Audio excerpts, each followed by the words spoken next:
On with this tonight.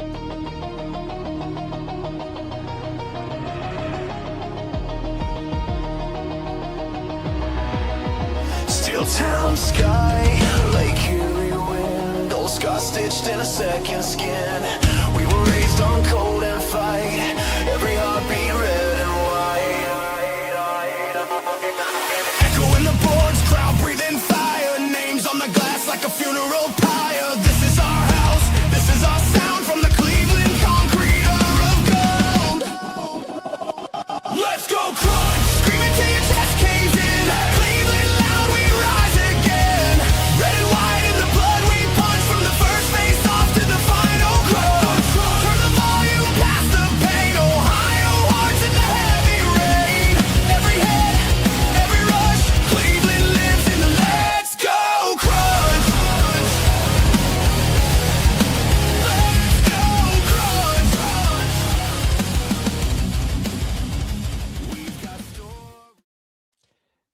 Good evening, everybody. Happy Valentine's Day, or you know what? Happy Saturday night watch along of the Cleveland Crunch. It's part of the Let's Go Crunch podcast, part of the Land Media Group. I am Ethan Greenberg, and alongside of me is Drew Hagenbaugh. Drew, how you doing tonight? Are you in the doghouse for Valentine's Day and not being out at I don't know, whatever the Gilded Truffle? No, definitely not in the doghouse. I actually had a really good day today with the girlfriend here, and went out, had a nice lunch with with her mom, and went out to have some fun later on, have some dinner. So it was a nice, fun, relaxing day of just good old fun. I think that was a good idea. Going the lunch route is actually a solid idea, because it's just, everybody makes a big deal about Valentine's Day.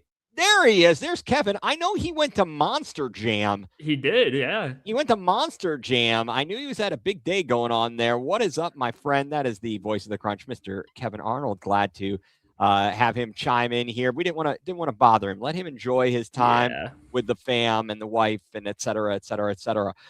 We've got a good one tonight, everybody. The Crunch heads out to Illinois, to Rockford, take on the Rockford Thunder. Thunder? Are they going to be thunder and lightning, or are we going to just shut down the storm? What do you know? Listen, I hope we can shut down the storm, because after a rough week last week, we need a bounce back game, and the way the roster's been put together, it looks like they're thinking it's going to be a bounce back game. So we can only hope, and this team needs it bad, because the last few games have been very tough and kind of grinding them out. So they could use one of those earlier games in the season where they just kind of blow someone out like 15 to 30. I think you're exactly right. But what I will say to that, or in theory, is look, you battle a little bit, of course, and therefore you're not. We talked about this before. You're not cruising on through and just destroying every team. You've got to. You got to battle a little bit, and that's not a bad thing. We knew that last week was going to be a test, and the Crunch fell to Toronto. And despite all my terrible jokes about Tim Hortons coffee, they outplayed the Crunch last week. Let's just be frank and honest. It was certainly something that I feel is a good learning experience. Hopefully the Crunch can get the better of the Thunder tonight. The Crunch come in 6-1 overall. The Thunder at 2-5. The Crunch again trying to continue to position itself, and they seem like they're in pretty good position to reach the MLIS playoffs. The playoffs are going to be held in Las Vegas at the Orleans Arena. So that's fun. That sounds like fun. You look at the standings, Drew. So Toronto is 7-0. It looks like they're going to be on their way to actually a hard-fought battle. You and I were discussing this with Fort Wayne, of all teams, a winless team. Fort Wayne 0-9. One of those is an overtime loss. Toronto was battling it out with them. They're at 7-0. Cleveland at 6-1. Then Chicago at 5-4. So the Crunch have, they've got a nice little cushion here. Obviously, you don't want to blow any games, and you want to keep the winning ways. You've got a return matchup with Toronto, and anything you can do to position yourselves heading into the playoffs with the best possible seed, I think is the way to go. Yeah, absolutely. I mean, if you can't get past Toronto, then like you said, it's just best possible seed. And just make sure you get into the playoffs because, again, that's all that matters. We talk about this with any sport, basketball, football, whatever.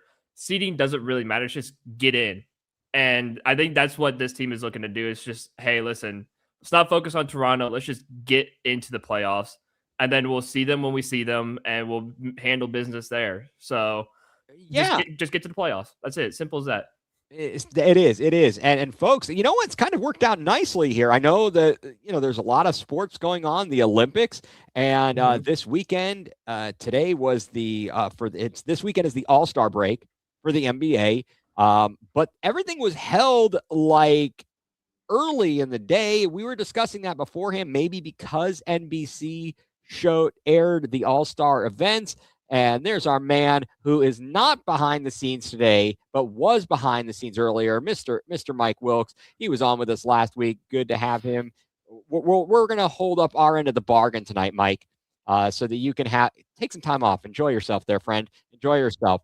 But yeah, it's nice. So I think all the events from the All-Star festivities are over. I know the three-point contest is over. Dame Lillard comes out and wins a three-point shootout. He hasn't played all year because he tore his Achilles last year.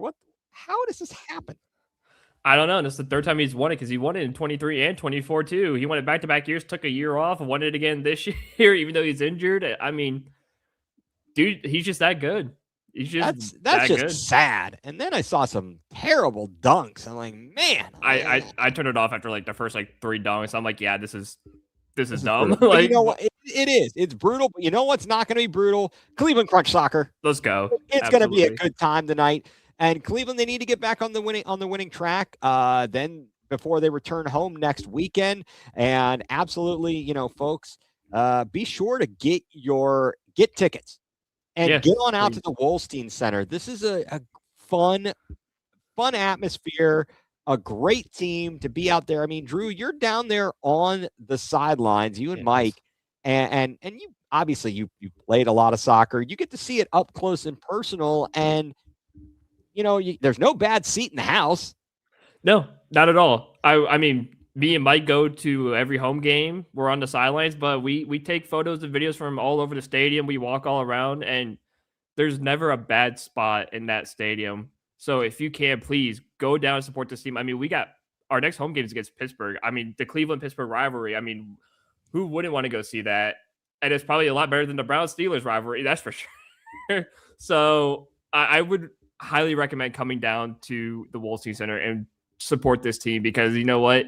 Of all the Cleveland teams, this team deserves it a lot. And, this is a growing team. It's a growing sport in Cleveland. And this team really showcases how good they are. And they're always a title contender. Yeah. Okay. I'm going to pull over the video here momentarily. Now, this is I broke up with my girlfriend because she wouldn't let me watch the Crunch game. Well, yeah, I think that's reasonable. I think you should have done that. Yeah. I think that was the right move, to be quite honest.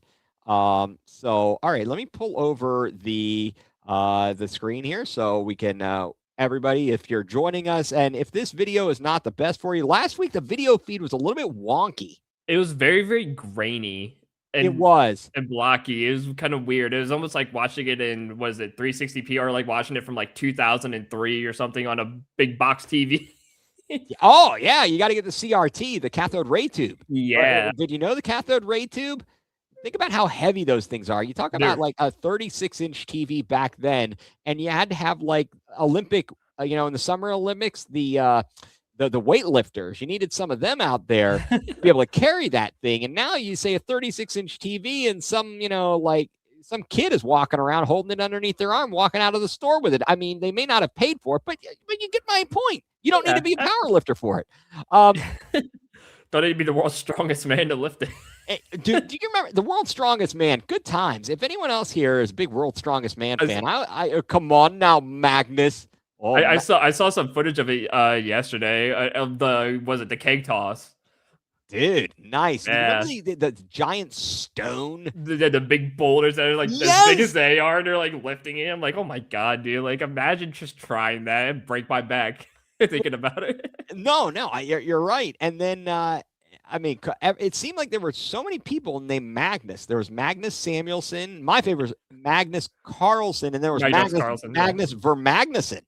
Yeah. Like, how many Magnuses can there be? Oh, this is a nice field view. Look at this. Going up, going down. All right, so it looks like your Cleveland Crunch in the all-white uniforms. It looks like we're going road unis, all white, and Rockford in the black uniforms. They're stealing our Columbus Crew gear. Yeah, they really are stealing our Columbus Crew colors. You know, I mean, they're also stealing Pittsburgh's colors too. If you want to think about that too. Well, we'll focus on the soccer. Yeah, we'll focus on the soccer for sure. But yeah, yes, they're definitely still Columbus. And yes, Mike, that is Spraggling.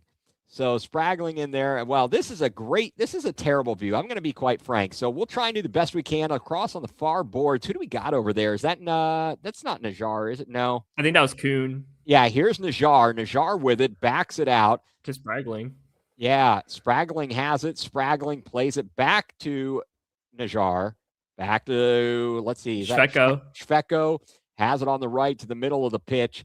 And let's see if they're going to go more ball control, up tempo, into the box, turns. Nowhere to really go with it. Played back to the goalkeeper and cleared out. There's McIntosh, Liam McIntosh in net for the Crunch.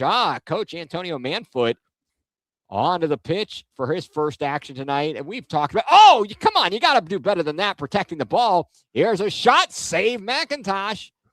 Nice view of the ref there. Oh, it was fantastic. Oh, look at that. How you doing, buddy? Is. Hey, he's like thinking, hey, how you doing, pal? How you doing? Hey, look, we're going to do our best. We'll try and make this just as good or better for anybody watching at home. Manfoot, middle of the pitch, plays it up.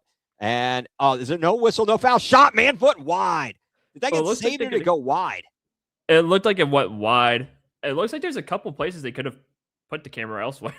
You think? Breakaway, save McIntosh with a diving stop. And I'm looking at that. Boy, that's a good ear to listen on, an ear to chew on. All right. Is that Piwu shot? Save, rebound. Pass back out with it was Albana. Play to the middle. Piwu gives it up. Shot high over the board. Swan. Stop looking at me, Swan. If anyone here is a Happy Gilmore fan, or not Billy Madison fan, you know what you know that. Okay, what do we got? We got Minnick. Yeah, Minnick on the ball. Minnick taking the corner for the Crunch. The ball went out on the deflection. Plays it into the box. Goal! Score! Cleveland Crunch on top, 1-0. And let's see who was Landon Kuhn, number 7. Kuhn, beauty. Right off the set piece, and the Crunch on top, 1-0. That's much more like it. That is much better, Drew. I'm happy to see that. A fast start. That's what these guys needed. 2 minutes into the game, just get off to a quick start, get a goal early, set the pace, set the tone, and that's what they've done. And it looks a little bit better than last week for sure. Yeah, we were on our heels last week. All right, coming up, the goalkeeper, that is Daniel Bolanos. Bolanos gives it up, and with it is Diego Bolanos. And the Bolanos brothers. That's a whole bunch of Bolanos. Look, he's doing like a nice step there. The back, hop with it. I think he's just being tricky.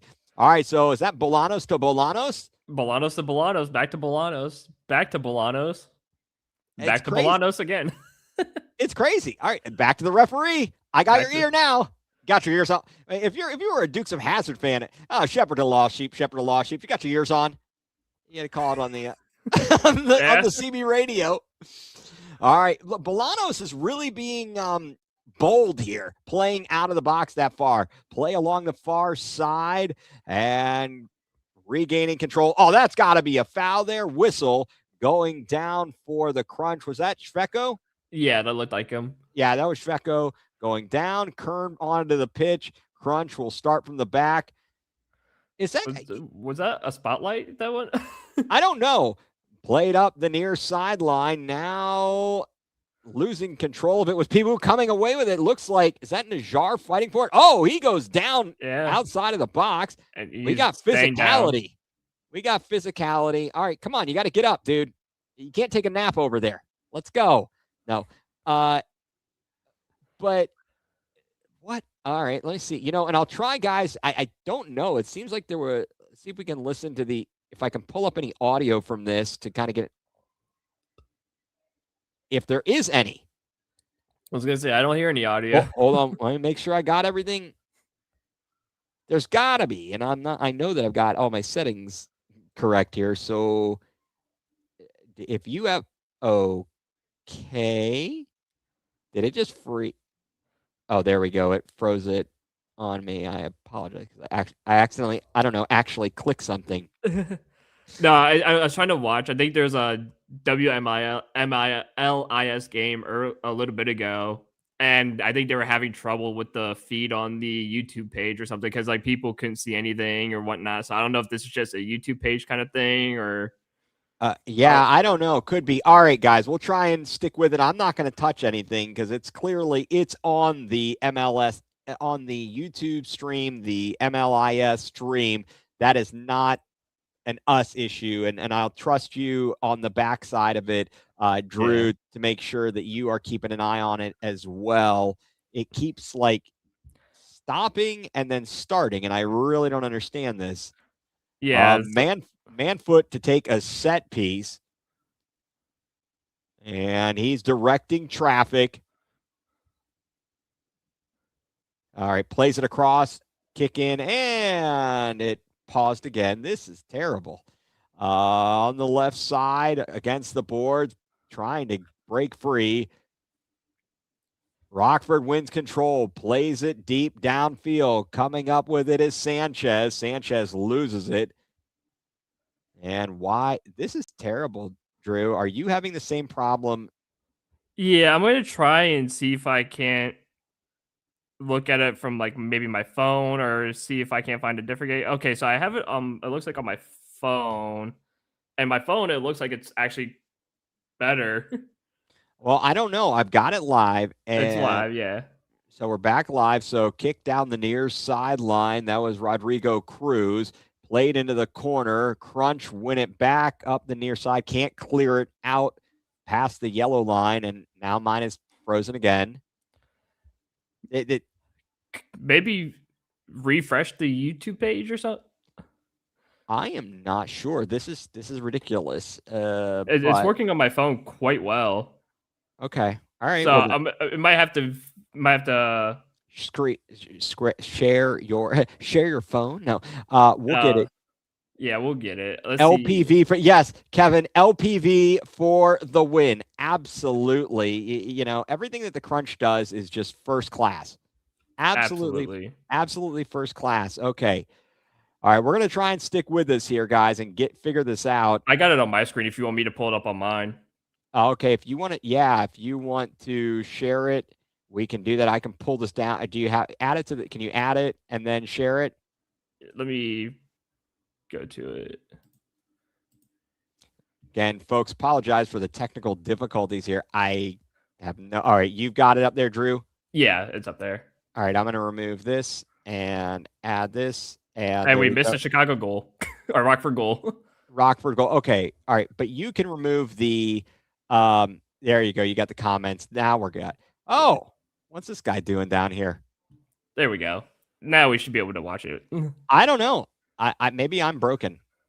I think that's what the problem is. I think it's just, oh, what a shot, by the way. That was finish and a half. That was, ridiculous. All right. As long as we got it, we got it. We got it. We got something going on here. Back to live action. McIntosh out of the back. Plays it forward. Yeah, Rockford giving us a time, aren't they now? Oh, geez, a Lou. Not another. Okay, he scuffed a shot. Spraggling, fighting on the wall. There you go. Get it up, get it out. Okay, but that now it's not like we gave up that goal immediately, but it just we've seen that far too often. where we'll get a goal and then all of a sudden, yes, the Cleveland is, blessed to have the announcers they have with Kevin and Munch and Gianluca and such. So absolutely. Up the near side. So we got, Bolanos. Is he playing back to Bolanos? I can't see that Bolanos. It might be. While we got it up on the feed up on your end, I'm gonna try and figure it out on my end as well. Okay. So what's going on here? Oh, Bolanos out of goal. Anyway, I mean, so we're at one apiece, just about halfway through quarter number 1, Cleveland Crunch and Rockford. Yeah, it's looking, to me at least, it looks like it's the same results as last week, where we're just kind of not possessing the ball. We're kind of just. But what do you make of that, Drew? I mean, you got to change something. Something you either got to find a new way to gain control of the game, possess, something to change the outlook of the game to your favor a little bit, or, change the dynamic of the game. Because I think Rockford definitely watched the Toronto game last week, and they're like, oh, cool. All we got to do is just move the ball around the back a little bit, retain possession, move the clock, make sure that, right. Once we get a goal and, tied up or take a lead, we're just going to play keep away, retain possession, not let the Crunch get to the ball, because Cleveland likes to play fast. They're a fast-paced team. They like to get the ball and just charge downfield. And when they can't do that, it's a little rougher. So I think teams are realizing if you slow the Crunch down, they fluster themselves. They don't know it's almost like they don't know where to go next or what to do. And you can see it there, like slow possession, easy takeaway for Rockford just to get a quick shot off. So they got to figure out something to adjust to the pace, to learn to play a little bit more slower and a little bit less tempo, and just kind of put the focus back on yourselves a little bit, and take the ball away from Rockford, just move it around a little bit. I think a heavy press would be great right now. I think, we're kind of sitting back a little too much. Like, let's see how we're just dropping off a little bit. Right. I like to see a little bit more of a press and see if you can't get them off the ball. Go with 3 defenders after scoring. Shape's going to be tested out without that you could always do that. But, you always need someone to at least stay up a little bit and stay towards the midfield. You can't have too many people back. I know 3 would be a decent number to have back, but then that just leaves you 2, one in the midfield and one as kind of like the main guy up front. So it doesn't leave you many options. Oh, what a shot. Did they score? Yeah. Oh, my gosh. Bolanos, the goalkeeper, comes up and scores a goal. Oh, come on. That's not good. Timeout Cleveland, too. So I think Manfoot wants to talk something over. We're going to see this here. That was a heck of a play. Yeah, where's he going to take this? It's a long shot. It's a deep one. And you couldn't see, unfortunately, the camera, the ref is in the way. It's blocked. So it's difficult to see exactly what happened there. This is really, really difficult to watch right now. I mean, literally and figuratively. I think you have to go high press now. I think you really need to, if you want to play fast, you have to play fast also on defense. So you need to get up on them, stay tight, and just pressure the hell out of them. Let suffocate them. Don't let them have any space. Take away any kind of space for any passing lanes. Suffocate them and just do your best to just get the ball back as quickly as possible. It's the only way you're going to come back in these games. As soon as you lose it, get it back as fast as possible. No, I think that's. I mean. And it's not even a simplistic thing. It's just that's honest to goodness. That's the best thing you can do there. Yeah, you can't allow them to. You can't sit back and allow them to possess, because again, you're allowing the goalkeeper to step into your third and just take a shot and score. You can't allow that to happen.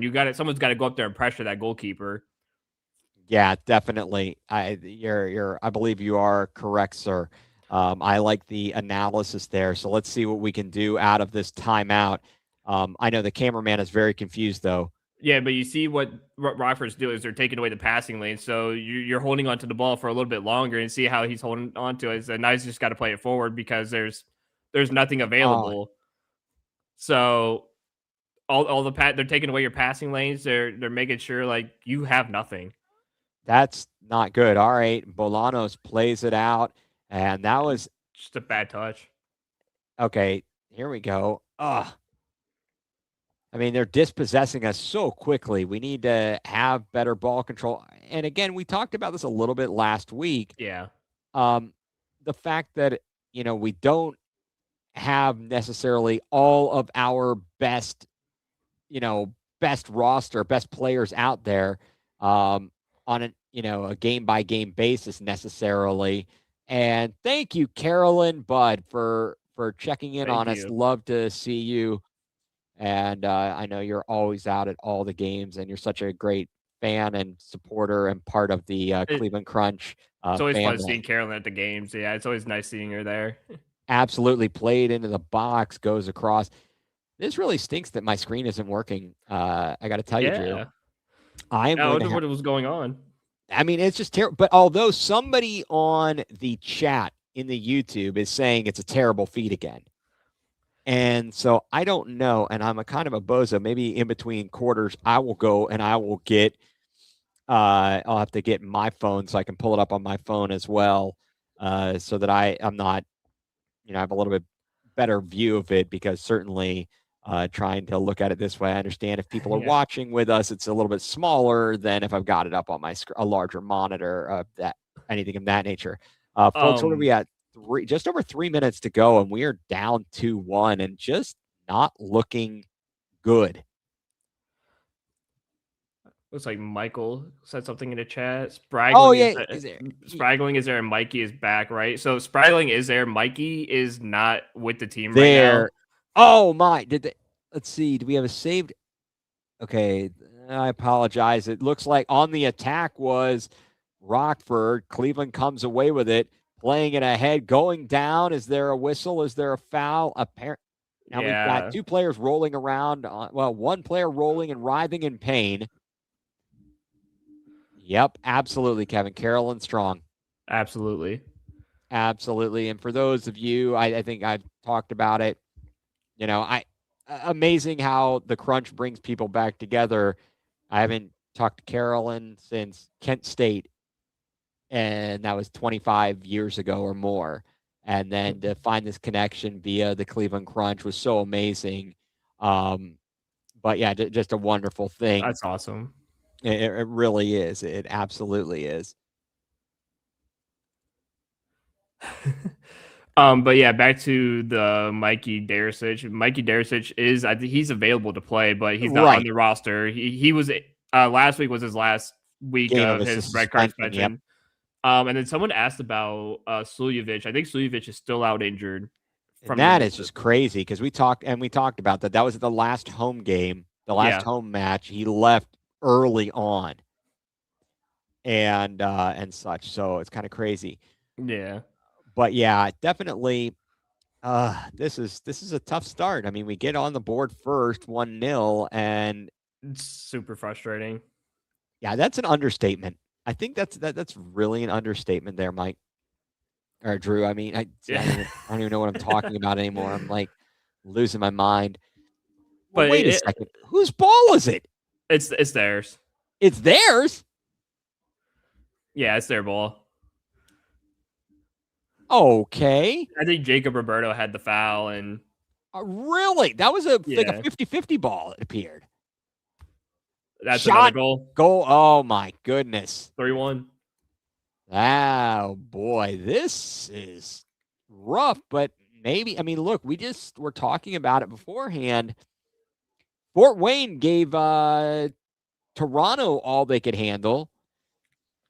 These guys need to wake up. I mean, I don't. It's bad. this is not looking great. And folks, thank you all for tuning in. I really appreciate it. We are anticipating sometime around maybe halftime or thereabouts. We will get one of the owners. We've got him, from the Cleveland Crunch, Ryan Ruiz, have him on. So I'm sure he'll have some interesting perspective, talk about everything that's going on with the Crunch. We plan also tomorrow night, 7 p.m., our usual time, the Let's Go Crunch podcast, and play down into the attacking Landon Kuhn. Yeah, number 7. off the boards. And it should be a free kick for us because it hit the ceiling. Yeah, it's a free kick for us. There it is. Now, I love these names. Tim, Tima, and John Ball. Amazing pull there, Rich. Amazing pull of those guys. All right, what do we got here? Plays it off to the right. Shot. What a finish. Oh, that's a beauty. I wish we had a better camera angle of that, but that is a goal. Is that Roberto? Yeah, it looked like number 9, so I think that was Jacob Roberto. Nice left-footed finich. Wow, into the top left corner. What a shot off another set piece. So 2 goals, 2 set pieces, 2 goals for the Cleveland Crunch. Draw within 1 at 3-2, 144 remaining here in quarter number 1. Pibu back out. Is the guy in the camera sleeping? He might be. Hell of a me. Oh, there he goes. I think he heard us. He might have. Oh, look, he's leaning over the wall too, so he can see the corner. This is wow. Does he just have like a Dicon camera and he's just kind of leaning? He may. Yeah. That was a beautiful goal out there. Oh, this is good. Yeah. Oh, hey, the ball just flew out of nowhere. That's like one of those things. What is it? Where the clay pigeons. Oh, there's a break. Shot. Goal. Did that go in? It did. 3-3. Goal from beyond the halfway, behind the mid-stripe line. What a shot by Piwu. Piwu said, "You want to come out and play out a goal? I'll say pew, pew, and shoot and score." Wow. And it looks like the brother of the goalkeeper. Bolanos. Bolanos was upset at Bolanos, telling him maybe you should have stayed back a little bit. Do you think they'll have like a sibling rivalry? They get into a fight out there, and they can start. You know what? That'd be interesting. It would be hilarious. They can start slapping each other and stuff. This is all your fault. No, this is your fault. And just like a little slap. It would be great. It would be fantastic. All right, Bolanos again across the midfield stripe, even though he just got burnt, but he's had a heck of a shot. Did you see that shot? I mean, he's got a good shot on him. He's definitely got a good shot. So that's something that you need to watch out for is when he gets the ball, watch out for that quick shot. Release. Right. And we talked about that last week with a Toronto goalkeeper as well. I mean, any opportunity, he's going to get it. He's going to try it. Yep. All right. On the far sideline, and that should be foul. Yep. All right. Whistle blows and the foul. Good. All right. Definitely folks in between. I'm going to have to try and grab my my phone or another device so I can watch this a little more closely and provide a little bit better descriptions. Oh, is that the end of the quarter? It could have been. Apparently. I know I've learned this from watching the last few games. It seems like the clock on the screen is different from the clock in the field. It is. It will be. Okay. Well, hold it down here for just a second, Drew. I'm going to go grab another device on which to watch this so that maybe it'll stream smoothly for me and I can have a closer up view to help the viewers out here. So bear with me for 1 second. Here's Mike. I'll come in. There he is. Take over. 3-3. I'm going to leave, though, because it seems I'm bad luck when I'm on the show. So. Oh, hush. You're staying. I'll be right back, fellas. What is up, Drew? What's up, man? How you doing? I'm good, man. 3-3. That goal, man. Hey, back to back. That's what we needed. That's what the boys needed to get back into this. I was back here all loud, clapping, screaming. Oh, man. Did you have a good Valentine's Day? Yeah, I am so full of food and I am ready for bed. Dude, I feel that so much right now. It's like full of food. I'm ready to just pass out and go to bed. Did you see that, man? Toronto beat Fort Wayne 8-5, so they're still remaining undefeated, which is a bummer. It's a bummer, but you know what though? Fort Wayne's playing really well as of late, being at 8-5 against a team like Toronto, and they're 0-9. Yeah. So it's nice to see like somebody like teams are competing with Toronto. It gives you a lot of hope, especially going into the playoffs. Hey, there he is. All right, I'm back. All right, what do we got down? Are we attacking quickly here? Yep, attacking Just- quickly. Just in the nick of time, Ethan. Welcome back. Well, thank you, See, sir. I know I'm not crazy. I see that perch up top, and it's like you could have just put the camera up there on that perch. Yeah, that looks like a loge up there almost. Yeah, like a loge or something. Like, why don't you just put the camera up there? All right, so that's right. We're switching ends here. So they've got Rockford Yeah. with a corner kick, plays it out up top, shot. What a Oh, save. save up into the net. Did that get through to McIntosh or did that? It got through to McIntosh. Okay, the kick save and a beauty. Yep, kick saving to beauty. So I I am love it. watching this on YouTube, and I am 8 seconds behind what we are watching. This is on live. YouTube as well. Yeah, but I I'm mean, we're 8 all- seconds behind. It's crazy. Oh, I wow. think I'm what I've got on my my feed is right with yours. Shot through off the post. Did that go in? Oh, the That did rebound move. and a goal. Son of a gun. Well, that'll put that puts Rockford back on top. Oh, look at this. Isn't this beautiful? Huh. Okay. It keeps flashing at me and saying no connection and then connection. Interesting. I Yeah, they wonder if just- something's going on in like with the internet service in my area, but that you would think that would affect my actual discussion. Yeah, you would think so. I don't know. All right. Well, I've got it here. We're all good. All right. We got to answer this. This is crazy. Well, Pew almost just got an answer. Yeah, we've got. I mean, this is not what you want to see at all. You'd think that we'd come out fired up after that Toronto loss, and we would be, just ready to take out some frustrations on somebody. But apparently not. Oh, come on. Manfoot gets it dispossessed. Off the Oh. wall. Me and Andrew record better footage than this with our phones at the game. I know. I was you- gonna say I'd take better video with my phone than. Yeah, this is difficult for certain. I mean, can we see the play? Can you get over there? Maybe we'll see what's going on. You know what's Abdullah. crazy is with my brother when he plays for Innovation City in the futsal championship series, the quality of production is excellent. Like it's outstanding quality of production, and they're lower level than this, like a lot lower. It's like you said, Drew. It just seems like they're not positioned well, and they didn't. No. I mean, come on, are you just hanging out over there, bud? Yeah, just chilling out. Yeah, that's a good idea. You could literally be center field up in that Yeah, place up top and get good footage. Yeah, it looks like it's a skybox. Yeah, it's a skybox, and it looks like it's a nice like maybe restaurant bar area. it looks like a nice complex. I got to be honest. It actually looks like a really sick complex. Like, yeah, but I see what you're saying. Where those guys are standing on the blue railings, like you could put the camera right there, and you'd be closer to midfield. Yeah, I don't know, Kevin. You know better. I don't know what we're doing. Apparently, we're losing. What are we doing? We're losing. This is not great. Okay, so It's- what?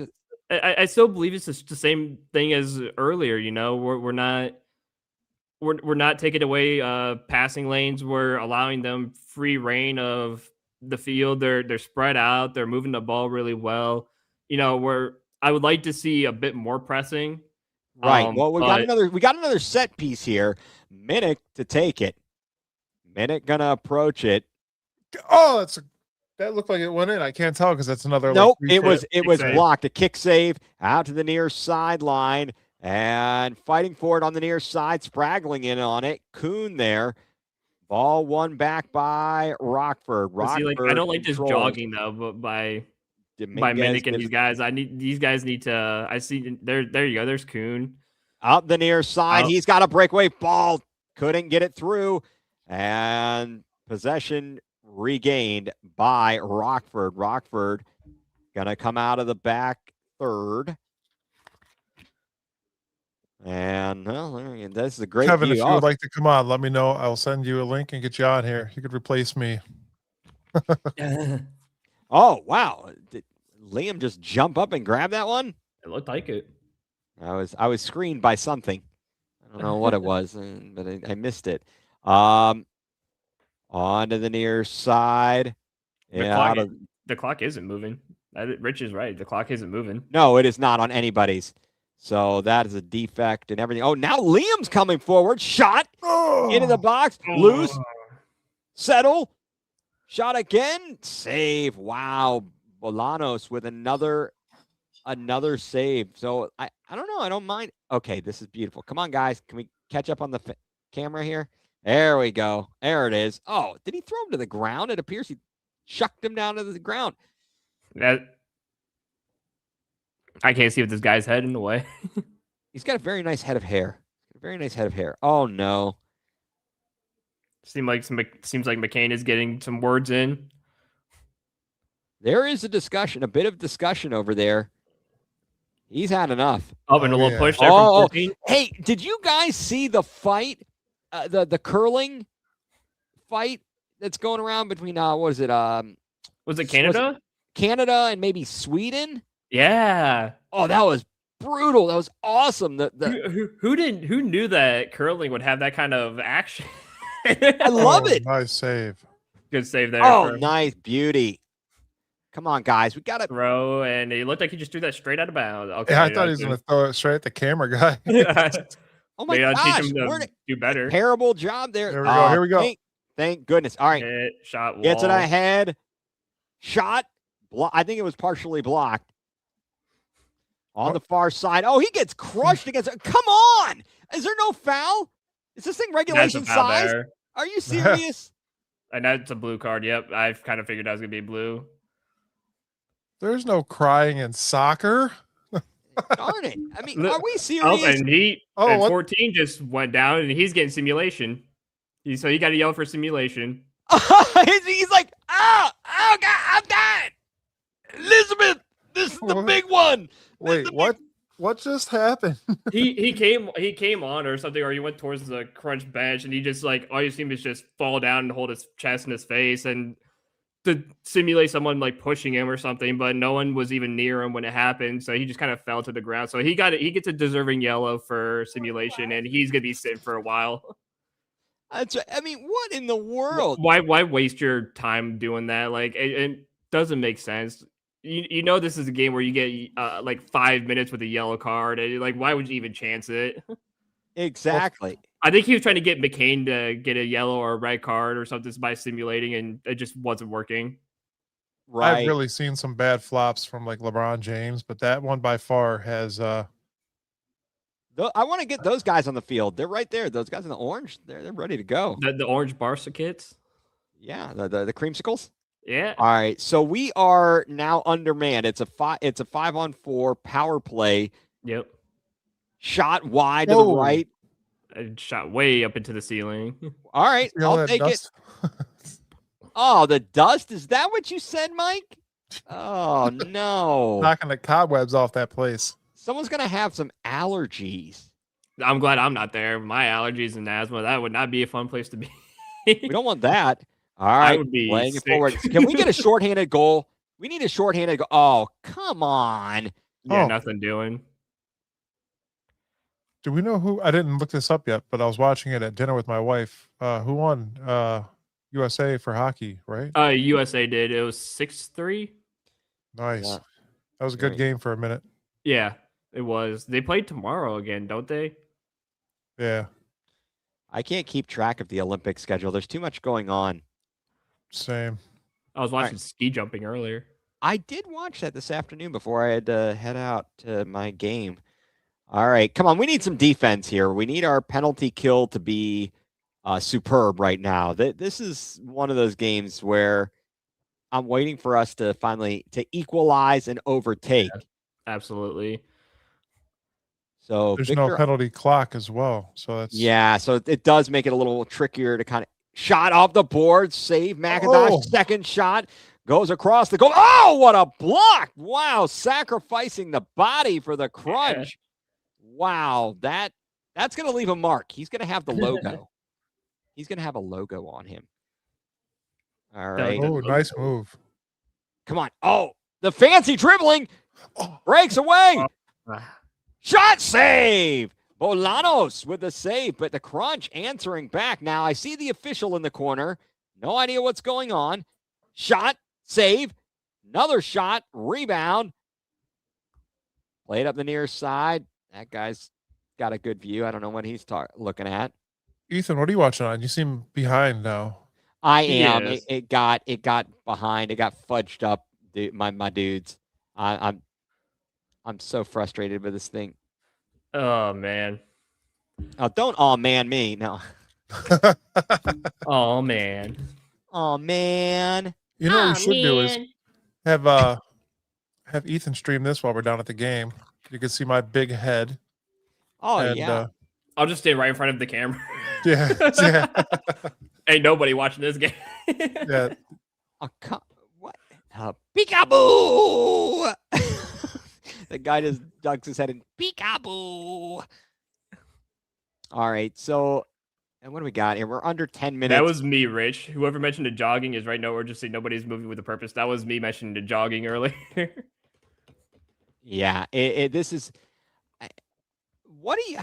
I don't know. Oh, another shot. That's the space. See, that's oh what my I'm talking gosh! About. You can't allow them to the middle of the field like that because that just leaves for an easy shot. And did he score? Did that go in? It went well above. I couldn't see. Like, oh, for crying out loud! Yeah, that's way too much space. Yeah, it's a timeout here. I don't know if it's a crunch timeout or if it's a Rockford timeout, but well, you're right. You're right, Drew. And what's kind of interesting or something, I don't know what the right word is, but we were just talking about, I was talking, I think, to my dad a little bit, or maybe I was talking to Mike, our buddy Mike over in the UK about Tottenham. Yeah. And how they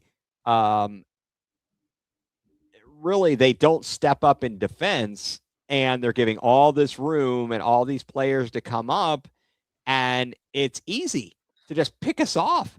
Well, and that's what you saw. I know we're kind of talking about Spurs right now, but that's what you saw with Ange Postecoglou was that he ran more of a high pressing, way up a high line, high press. You know, as soon as you lose the ball, you got it back within a second, and you just dominated possession. So it's one of those things where obviously it's harder to do that in indoor soccer because of the limited amount of space you have. But, you know, you still want to press a little bit. You still want to get up onto them and cut off those passing lanes, make sure they don't get to the middle of the field, make sure they don't, you know, have any openings, and, you know, just win the ball back and then start going at them, attacking. You know, again, it's like last week where Kevin mentioned the 1v or the trying to go one-on-one with everybody and you just lose the ball. It's the same thing here again. Lack of ball movement. Nobody's moving off the ball to really help out. And it's just, it's lackluster. So these guys just need to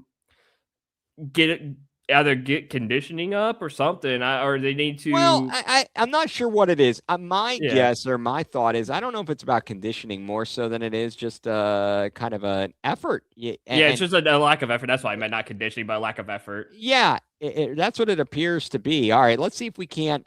But you get a free kick here, so. Oh, that's beauty. We need that. We absolutely need that. And we're doing well on the. I mean, certainly the set pieces are doing us well so far. Yeah, looks like Omar shaved his head. Yeah, that sure does. I don't see the blonde. All right, let's see if we can make something happen here. All right, kick into the near corner, and I'm behind again on. Oh, nice play there. Dang.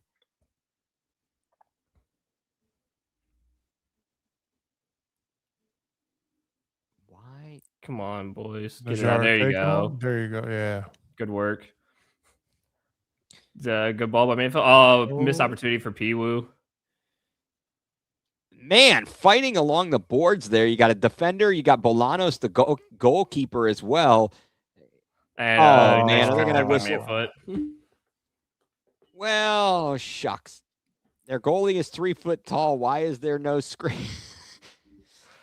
I mean, you're. I mean, it's a good point. It's an excellent point. All right, who's down on the field? Looks like Emmanuel Mercado. Yeah, down. Second time a guy went down for them. Yep. Okay, Sue. Oy vey.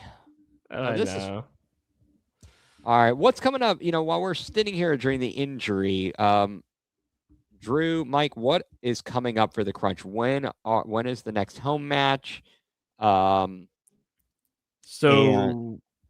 Next home match is next Saturday, the 21st, against Bridge City or Pittsburgh.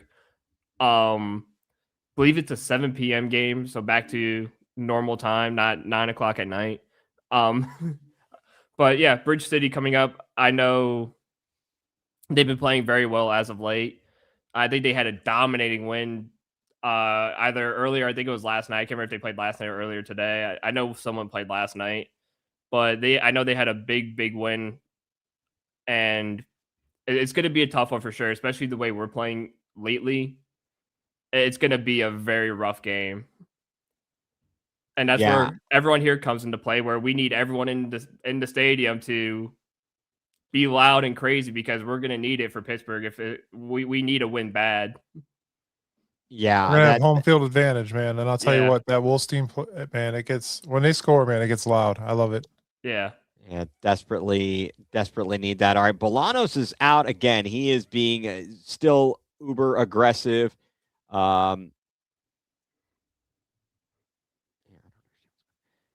He's going to shoot from distance again. Yeah, and that's where Swan needs to come up and just kind of put a little, not like full gung-ho sprint at him, but just like kind of like when you're playing basketball and you're just trying to quickly get into the guy's face just to put a hand up and make him miss a shot, just kind of the same thing. Just run up onto him, make sure he sees you're coming up and goes, "Oh crap," and just mishits it a little bit, You don't need to go full-fledged, slide tackle into him. Yeah, you can't be out of control. You've got to maintain control, come up in a controlled manner. All right, here we come on. Quick loss.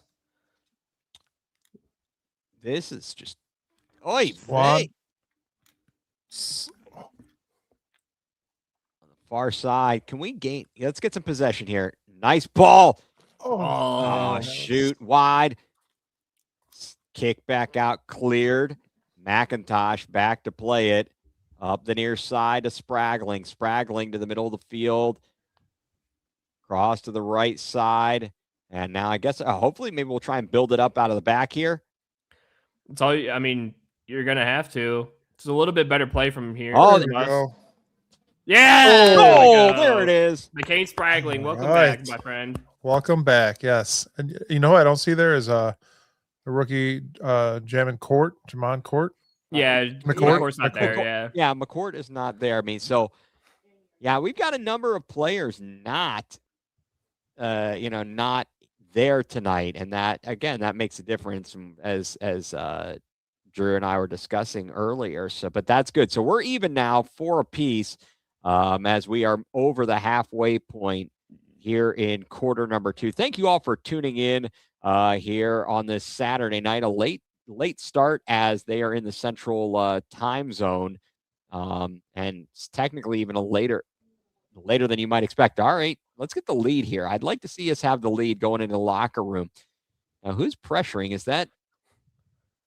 It was hard to tell because the camera panned a little bit too quickly. So that was, yeah, I couldn't tell.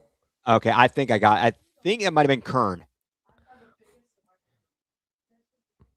Okay. We're going to keep playing a shot off the board. Yeah. Now, what game was it, guys, where we gave up all kinds of long-range shots and goals? It was. You remember what? You know what I'm talking about? Like they just kept a home game. I think it might have been. They just kept blasting it from deep. Yeah, it wasn't Fort Wayne. It was the game before. Chicago. It was the Chicago Mustangs. Yeah, they just. That's right. They were shooting from like the line and just putting it top corner like every time. yeah, it was not good. All right, so along the far side boards in the corner, we're even at 4, folks, and we've got a battle in Rockford in Illinois. Slowly rolling back. Yeah, Bolanos. He's like, yeah, I'll take a jog back here. Waste a little bit of time.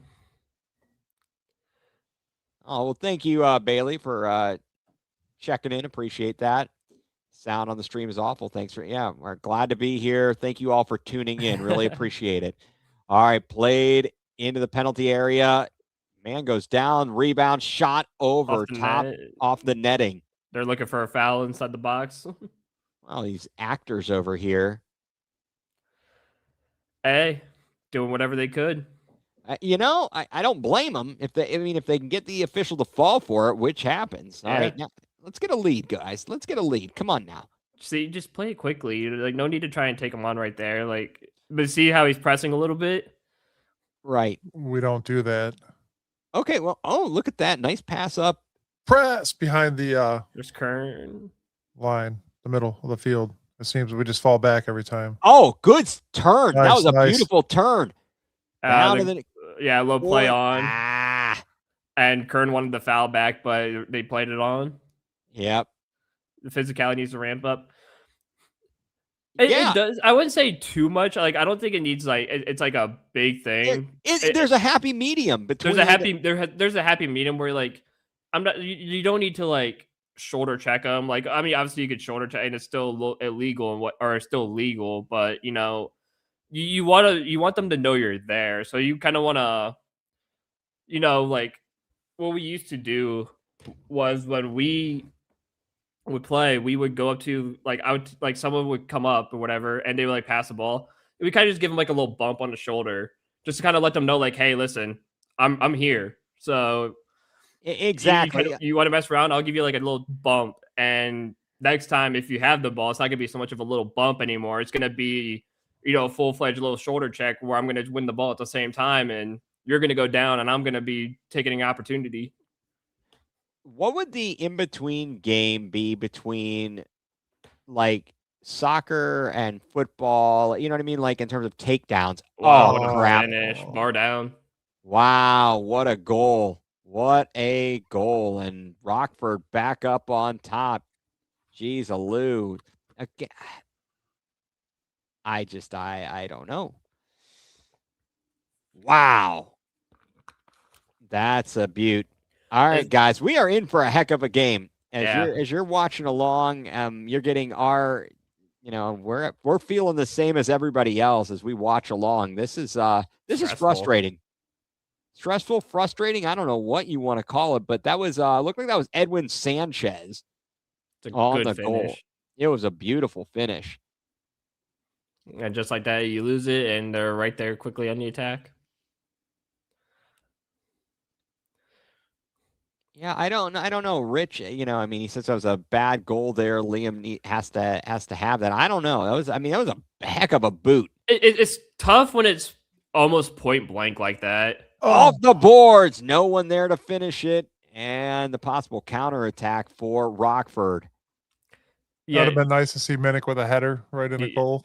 Yeah.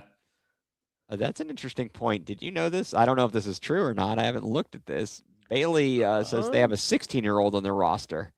I could see. You know what, though? But let me say this to that point. Oh, shot, another goal. Oh, wow. My. Wow, that was not good, guys. That was bad. Oh, boy. What in the world? They're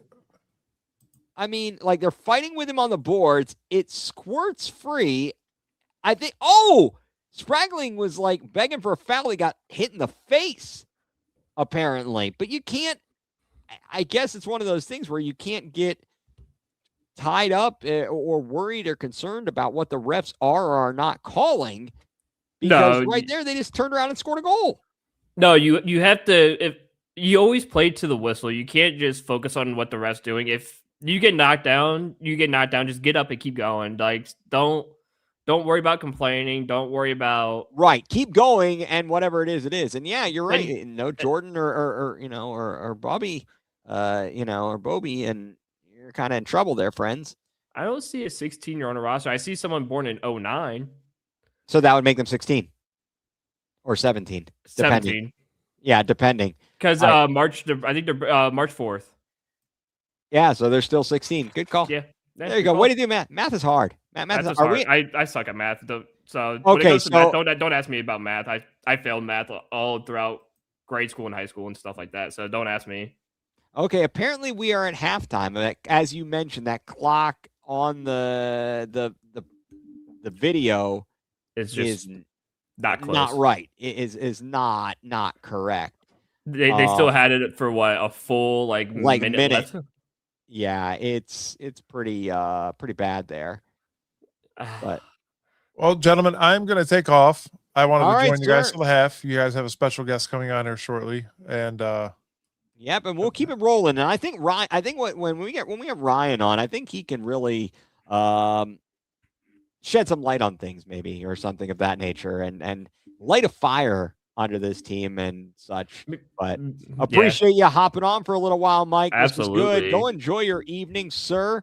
And we'll catch you later. We'll see. And everybody, again, folks, everybody, thank you for tuning in. We'll be back. We'll be on at our normal time tomorrow night, 7:00, the Let's Go Crunch podcast.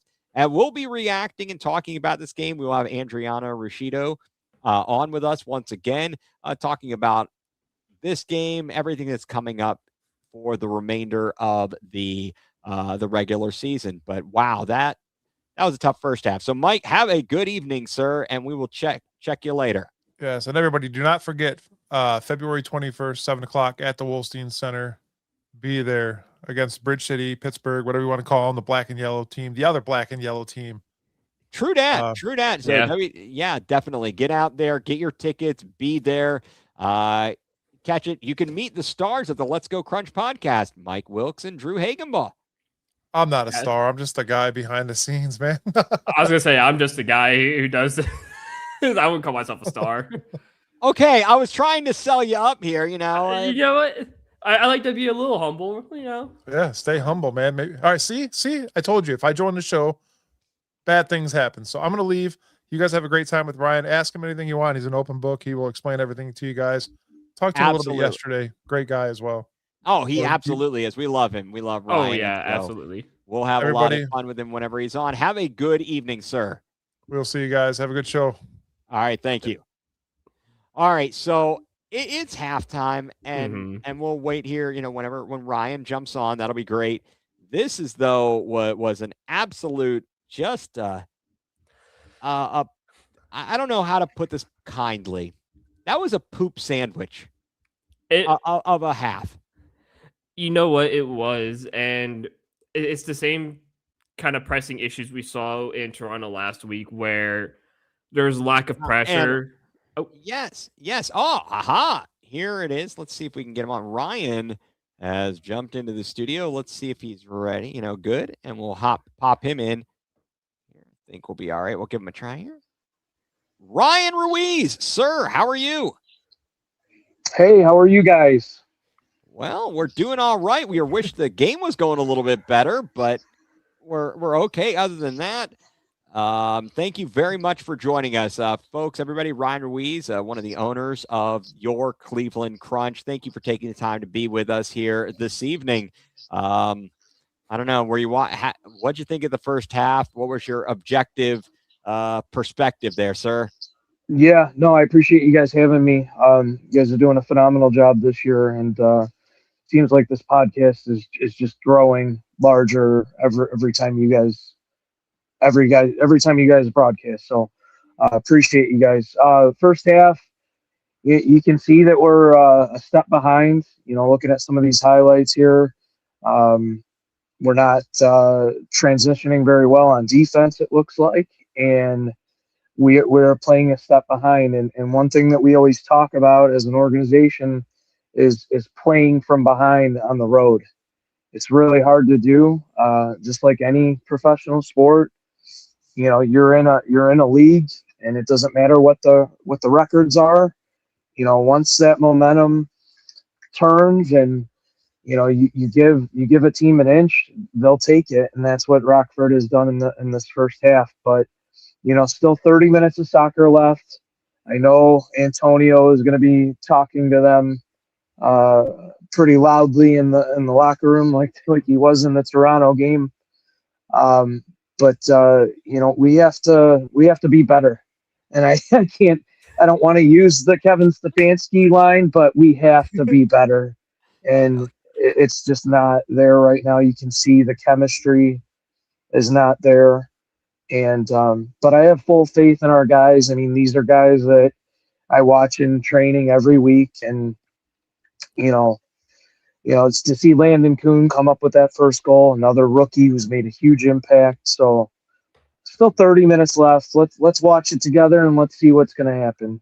Yeah, definitely. And one thing that obviously in the opener, you handed out the blue cards to people, and there was a lot of discussion about the officiating in last year's championship game.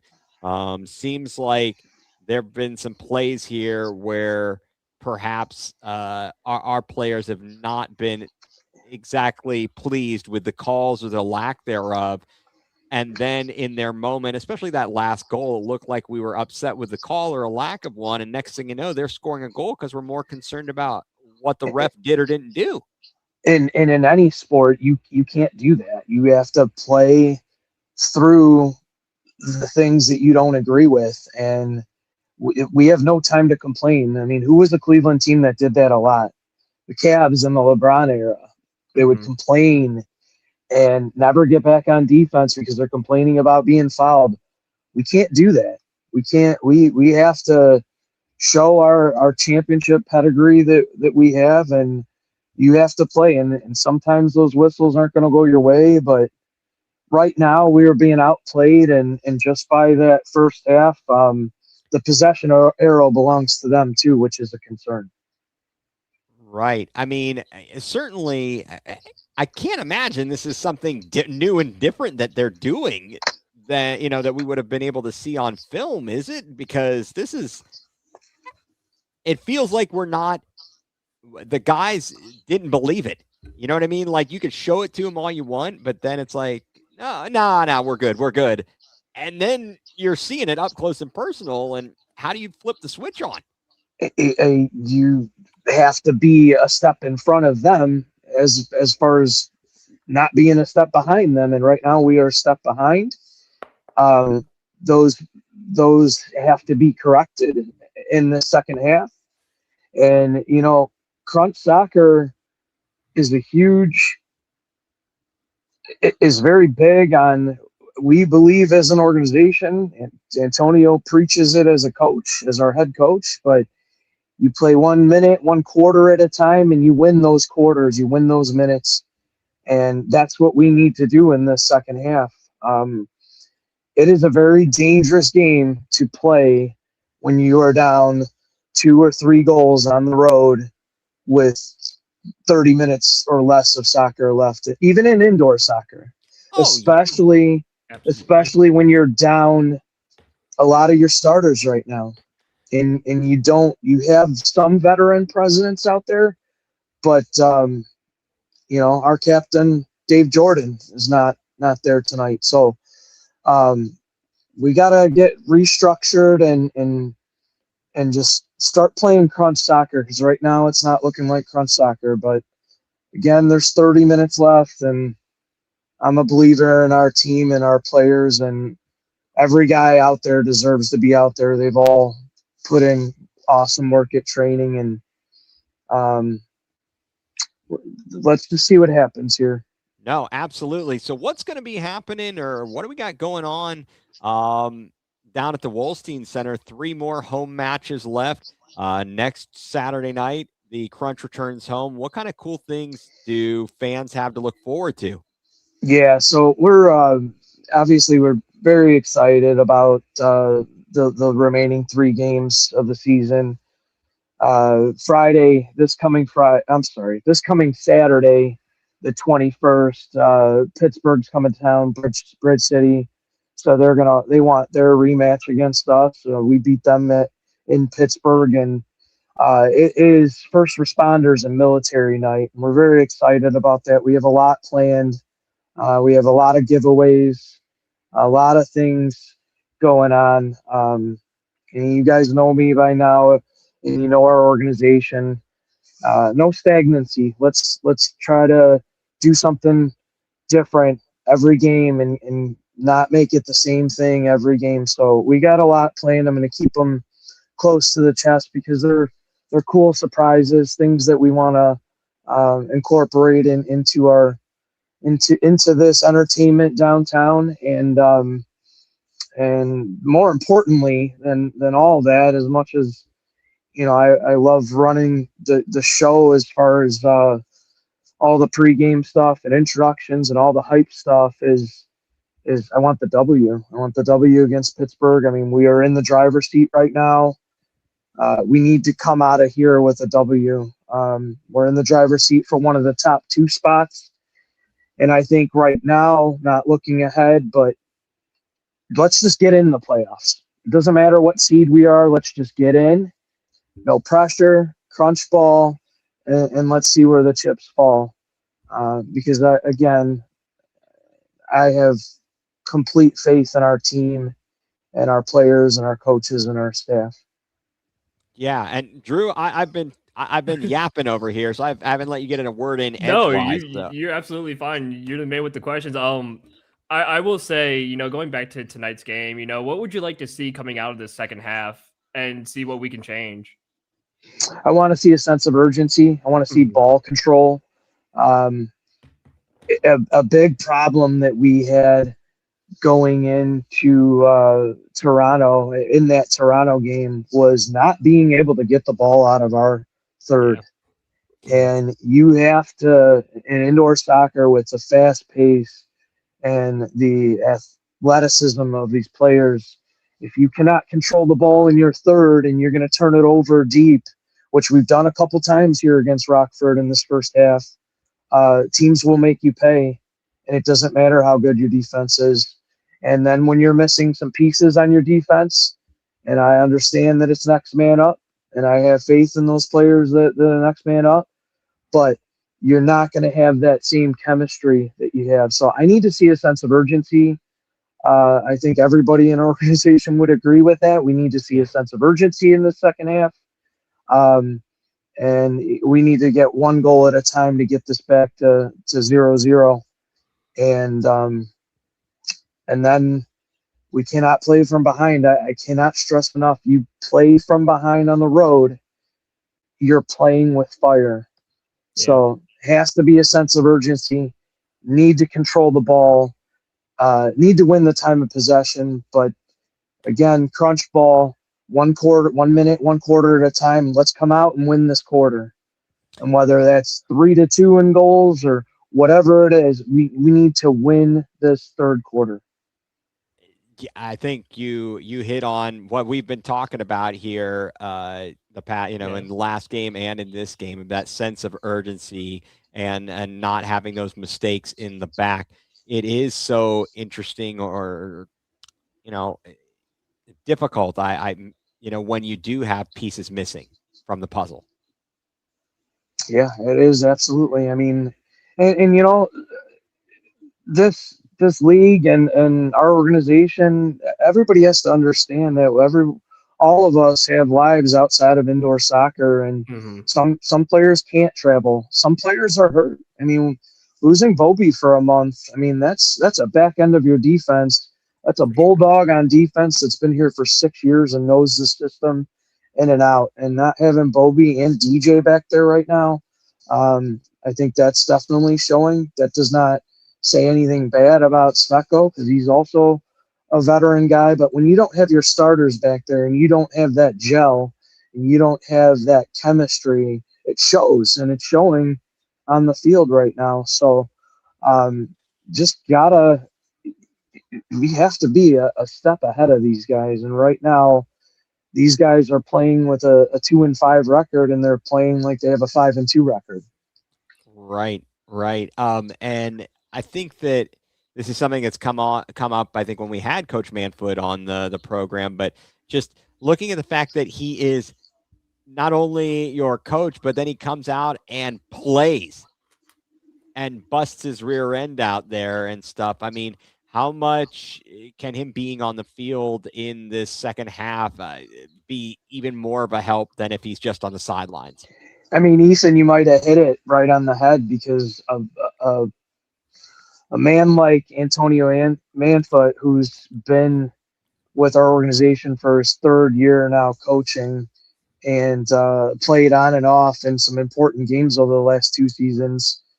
That could be the spark that you need in the third quarter that rallies the troops and gets it. I remember both with the force and the crunch that we had a player named Kai Haskavy, and Kai Haskavy ended up being a player coach on the crunch. So a very similar situation to what we have with Manfoot, but need to see some sort of spark. Well, that was something that, yeah, definitely. Right now we're pressing here early on, and I like to see that. That's a good way to start, at least. Didn't get a finisher of anything, but to come out and put some pressure on immediately is nice. Yeah, it absolutely is. It's just time of possession is huge in this quarter. That's going to help you win this quarter. So we definitely need to win that arrow. Right. Well, let's see what they can do. What do you think, Drew?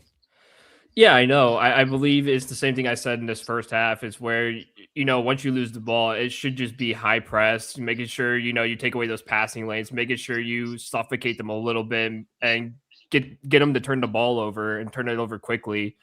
Because, like Ryan said, it's a game of winning the possession battle, making sure you're always on the front foot at all times now and being in their third instead of our third.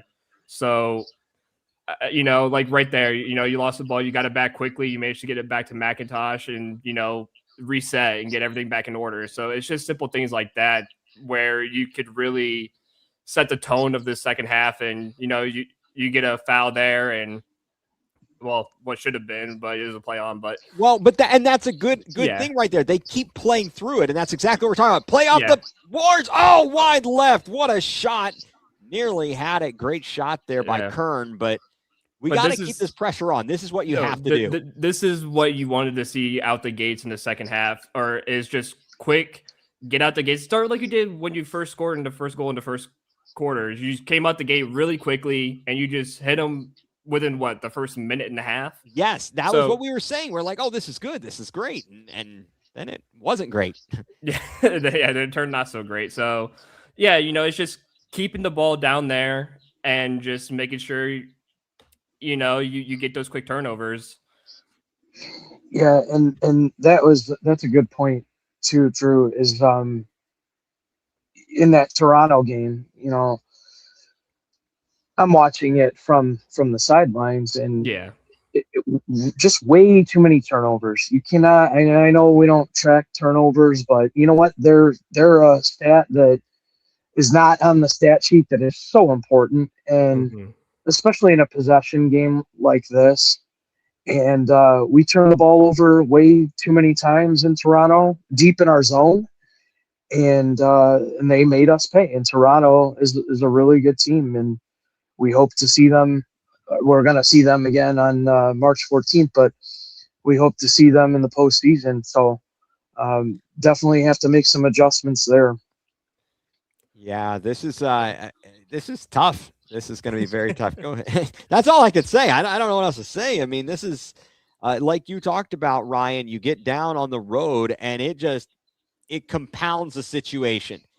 The pressure is turned up even another notch. And there's a near mistake and almost gave up another goal right here. They've got us on our heels. Shot off the boards and wide. Here's a chance for us to break out of it. Oh, Coach Manfoot putting on the moves. Jeez, playing on it. He's like falling to the ground and he's still making the play on it. I mean, just amazing. Yeah, but you see how they're quickly getting the ball back. They're quickly getting back in that transition defense and immediately just winning that ball back with immediate effect. It's the same thing you got to do on our side too. Is you got to, when you lose that ball, quickly get into that transition and win it back and keep putting the attacking pressure on. So it's a game of just. It's a physical but demanding game. You know, this is going to take a lot out of you, even though you're on the field for not even a minute or two. But in that minute or two, you have to, be ready to go all out. That's just what it takes in this kind of league, in this kind of game. Shot, save, rebounds, kick save by the defender into the net. Okay, this should set up a nice set piece here. This will be a nice set piece on the top bar here. Is Bolognese hurt? Is he Salamis now? Oh, sorry, no, that's Bolognese. Bolognese, that's good. Bolognese is good. Sorry, Ryan, we get off track here a little bit. Try and have a little fun. I hope you don't. Don't mind. It's fine. Like I said, my focus is we need to win this quarter. Oh yeah. And, definitely. You looking at it as the owner, it's a much different perspective. Yeah, a little more importance. And hey, you're experiencing technical difficulties. Yeah. Well, Unfortunately, not everybody can have the broadcast that we have, but we're working as a league to get it back. And there's a great goal there. There's a score.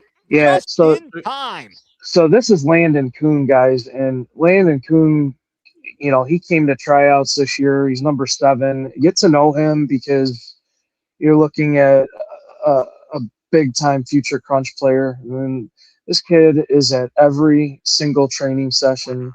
He's always working hard, and he drives from Columbus every Tuesday and Thursday to come to training. He's committed.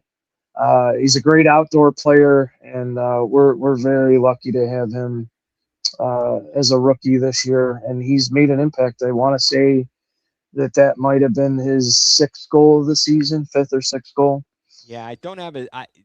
Drew, do you have the stats up in front of you? I do not right this moment, but I can look them up real quick here.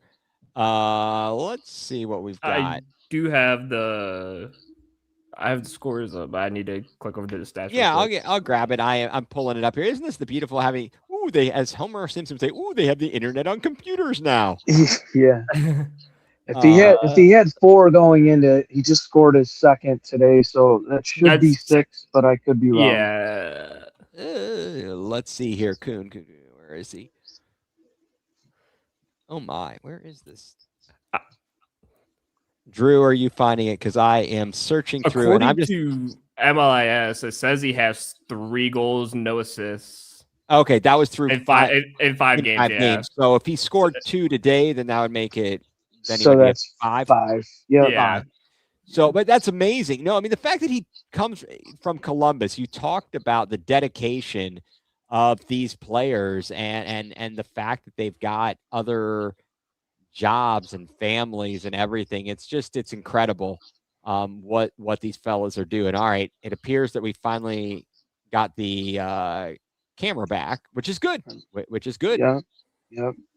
All right, folks, buckle up. About not quite halfway through quarter number 3, Crunch trailing 6-5. So far we're up in this quarter 1-0. So I'll take that. Yeah, another thing you have to pay attention to, guys, in Major League Indoor Soccer is the 6th foul rule. Yeah, for sure. And you get down on the road, like we're down 6-5 here. We were down 7-5. And all of a sudden you're playing with 4 or 5 fouls in that 4th quarter and you're down by a goal or 2. That 6th foul is very crucial. And if you look at last week's game against Toronto, we were in that situation. And we tried to claw back, but we had to be, and I thought our guys did a good job of not fouling or not getting that 6th foul. But it did end up coming late in that game when we had to go to a 6th attacker and Dave Jordan as our 6th attacker. But that's something you have to be very mindful of. For sure. Yeah, and right there we got saved. We got saved by the woodwork. That shot went off the crossbar above Liam. So Crunch saved by the wood there, as it were. Yeah, see if they can't get this tied up, make Bolognese work or I'm saying Bolanos work. See, you got me saying Bolognese, Drew.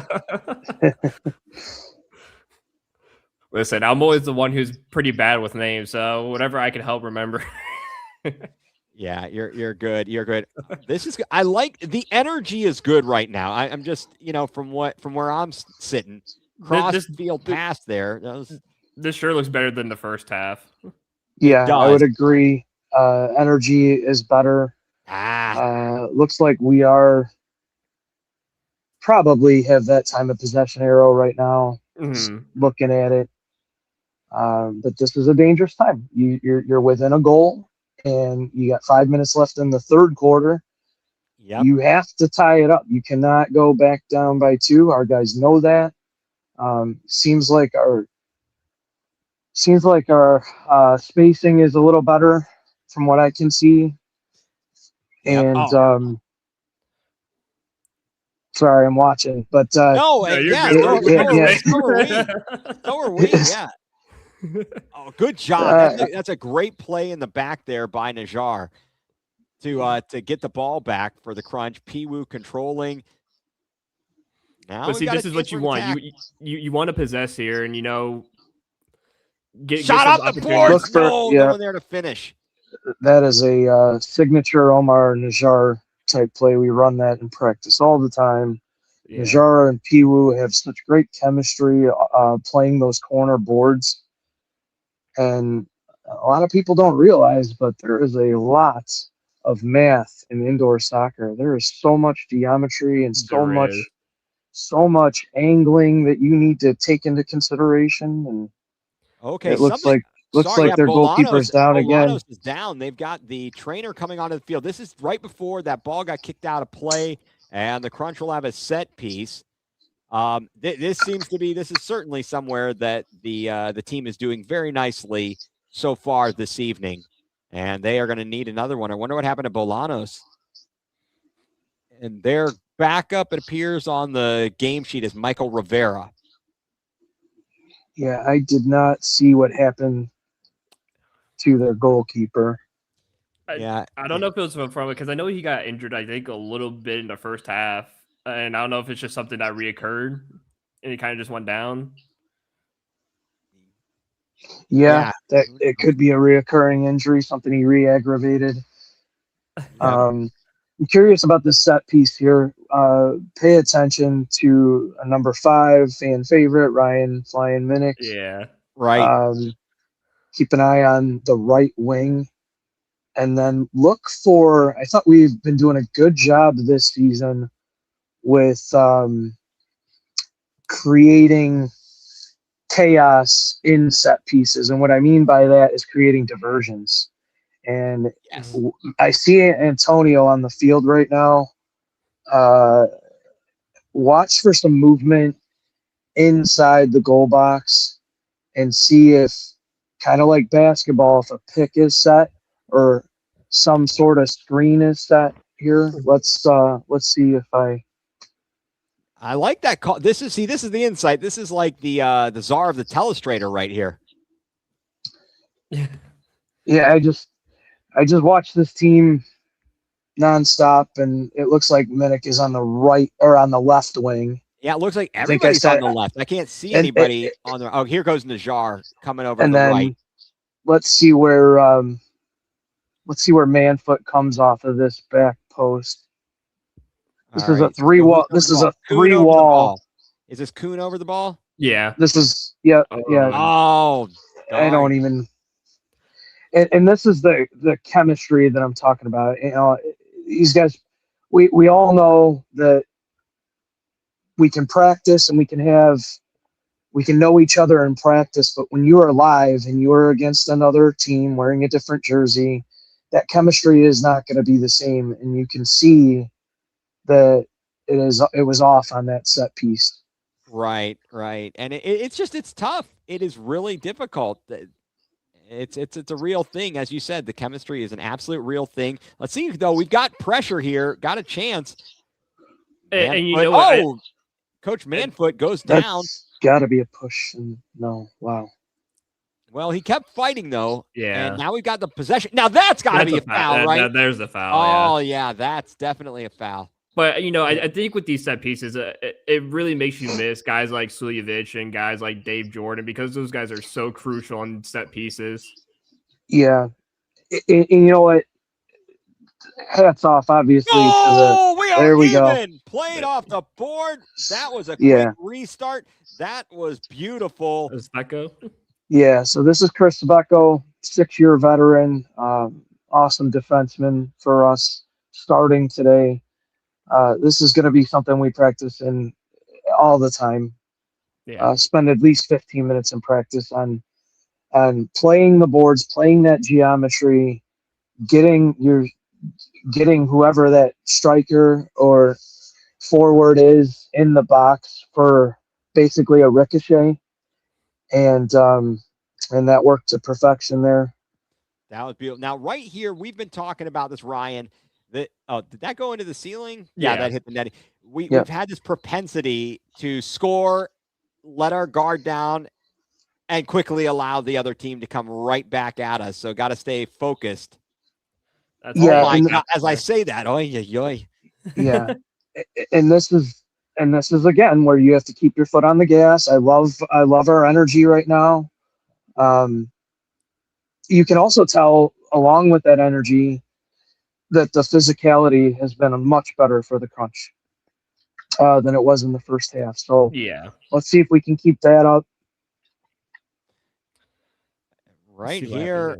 Oh, and they right answer back. Wow, this is a dogfight. Yeah.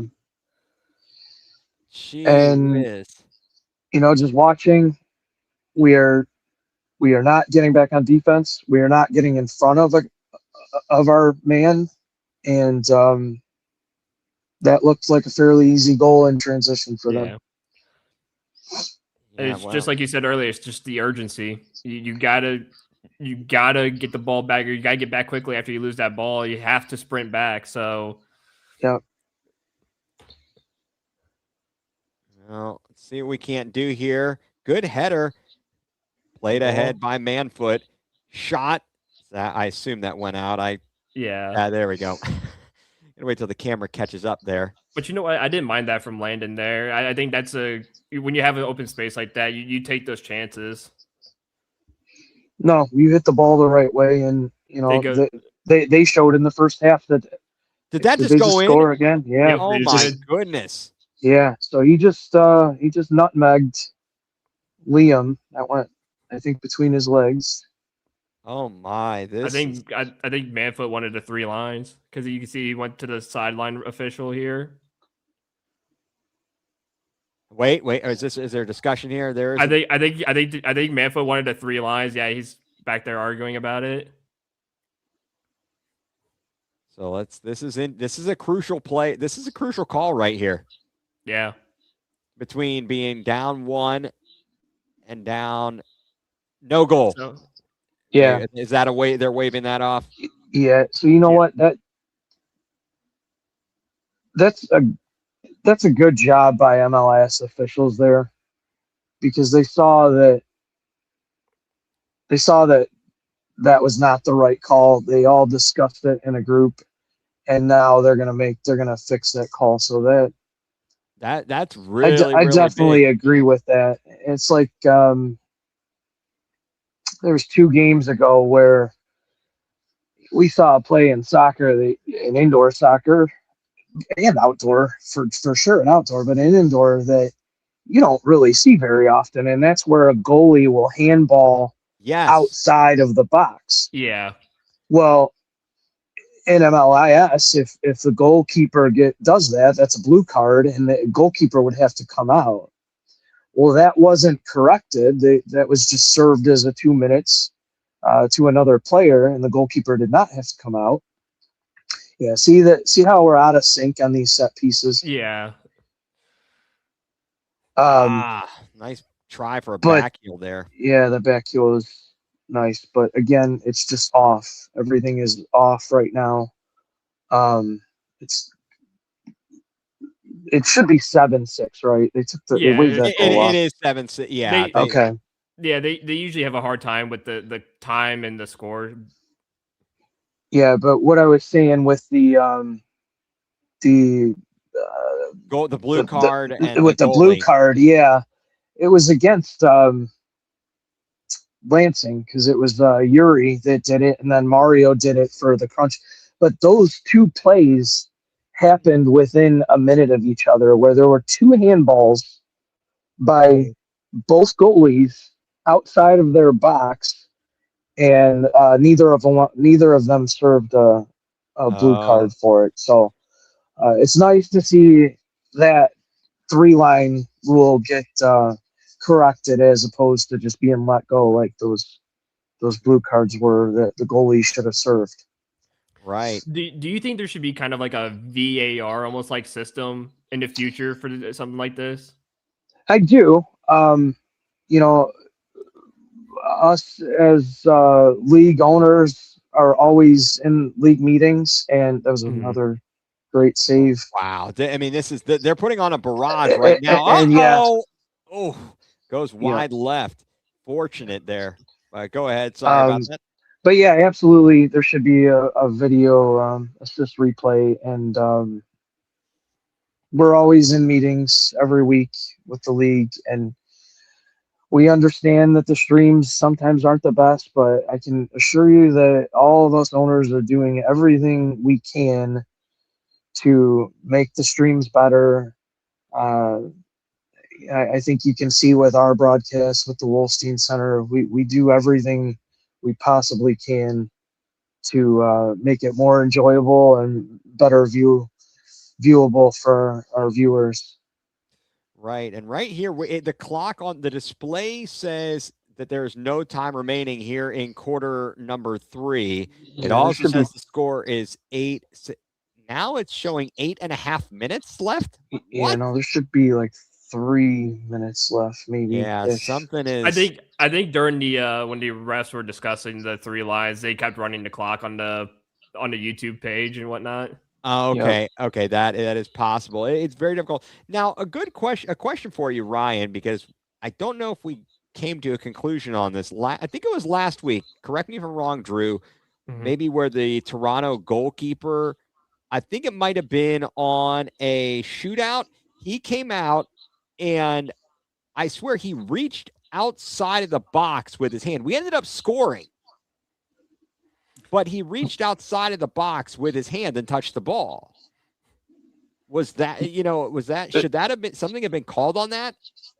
Yeah, I'm trying. This was in Toronto last week. Do you know what I'm talking about, Drew? Yeah, I'm trying to remember because I thought we discussed something about that. Yeah, I just didn't know if we had come to a conclusion about the rule, but we ended up scoring on it. Did that I thought that went in just now. I could tell if there's like a back bar in the goal if that went in. Oh my. Yeah, so it'd be nice to know what the clock is right now. Yeah. We were discussing earlier, we kind of hoped they're on one of those 2 little towers over there. You kind of see because I'm sure the scoreboard's behind us or where we're viewing from. Yeah, it would certainly be helpful, but obviously you're doing the best you can, right? Yeah. You don't always have the best setup, and they've got it looks like they got a nice crowd on hand there. They do, and this arena or this facility goes all the way around to the benches. So there's even more crowd on the other side, and they have something that I really envy is that top window. Those windows up there, that's a big, huge bar, and people can just watch the game from the bar. That's what we were discussing that earlier. Okay, now I guess we must have reached the end of the period. Yeah. All right. So, folks at home, again, thank you all for tuning in. Right now, we've got one of the owners of the Crunch, Ryan Ruiz, with us. Thank you for joining us here on the Let's Go Crunch podcast. Again, our live watch of the Crunch as they are playing in Rockford, taking on the Thunder, trailing after 3 quarters. The scoreboard says 8-6.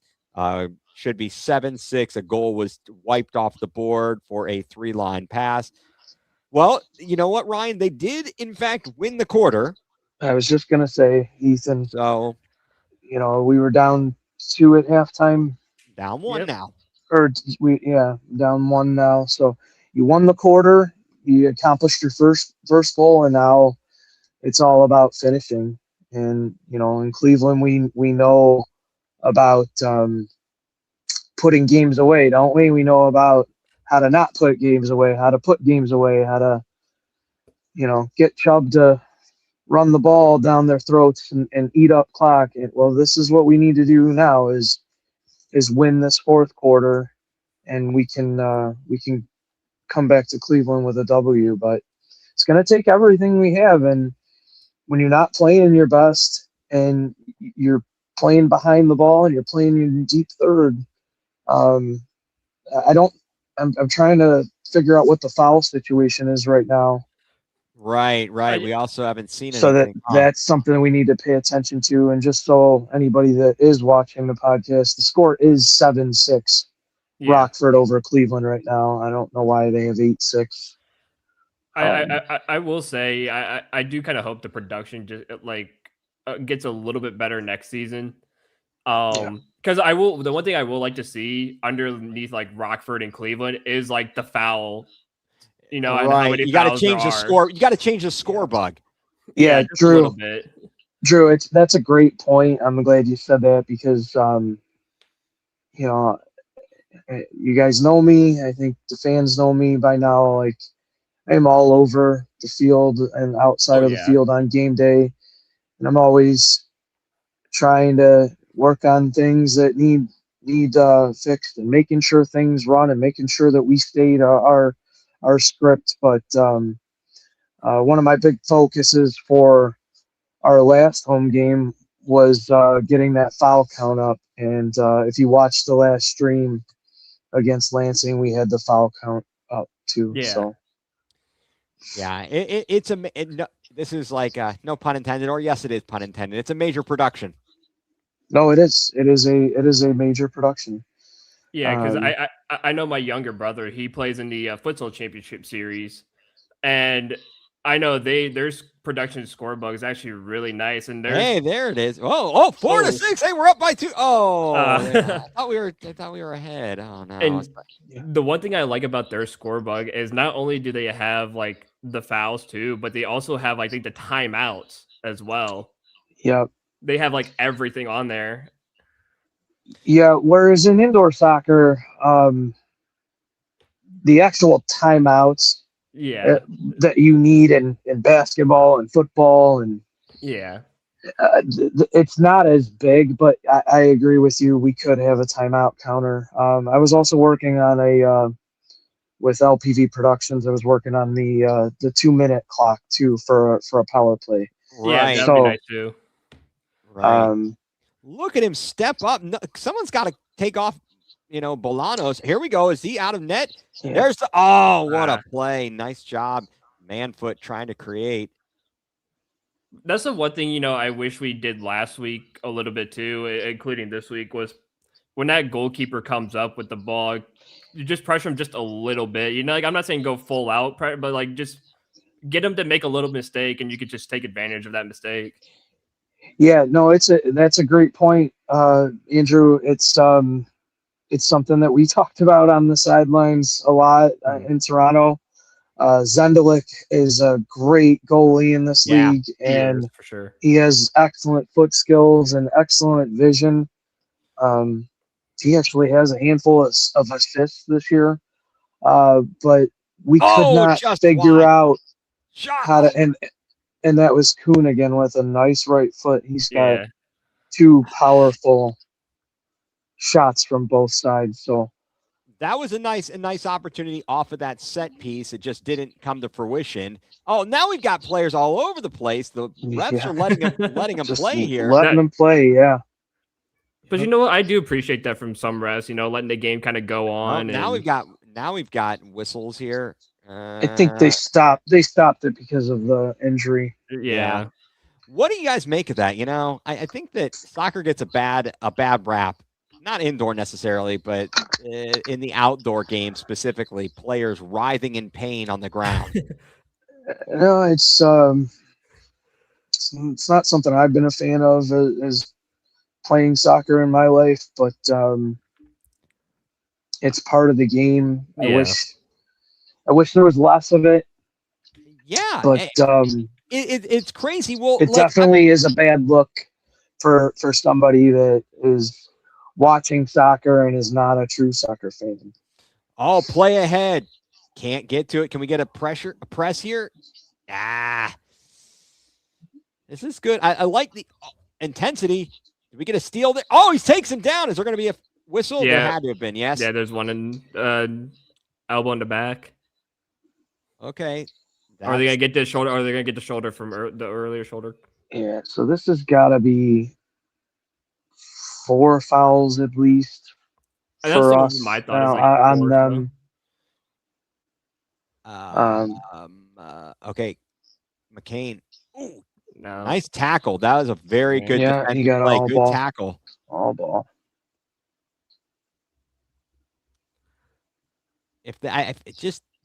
You feel like if you could, you've kind of weathered the storm. You got to get back. You got to get it back even.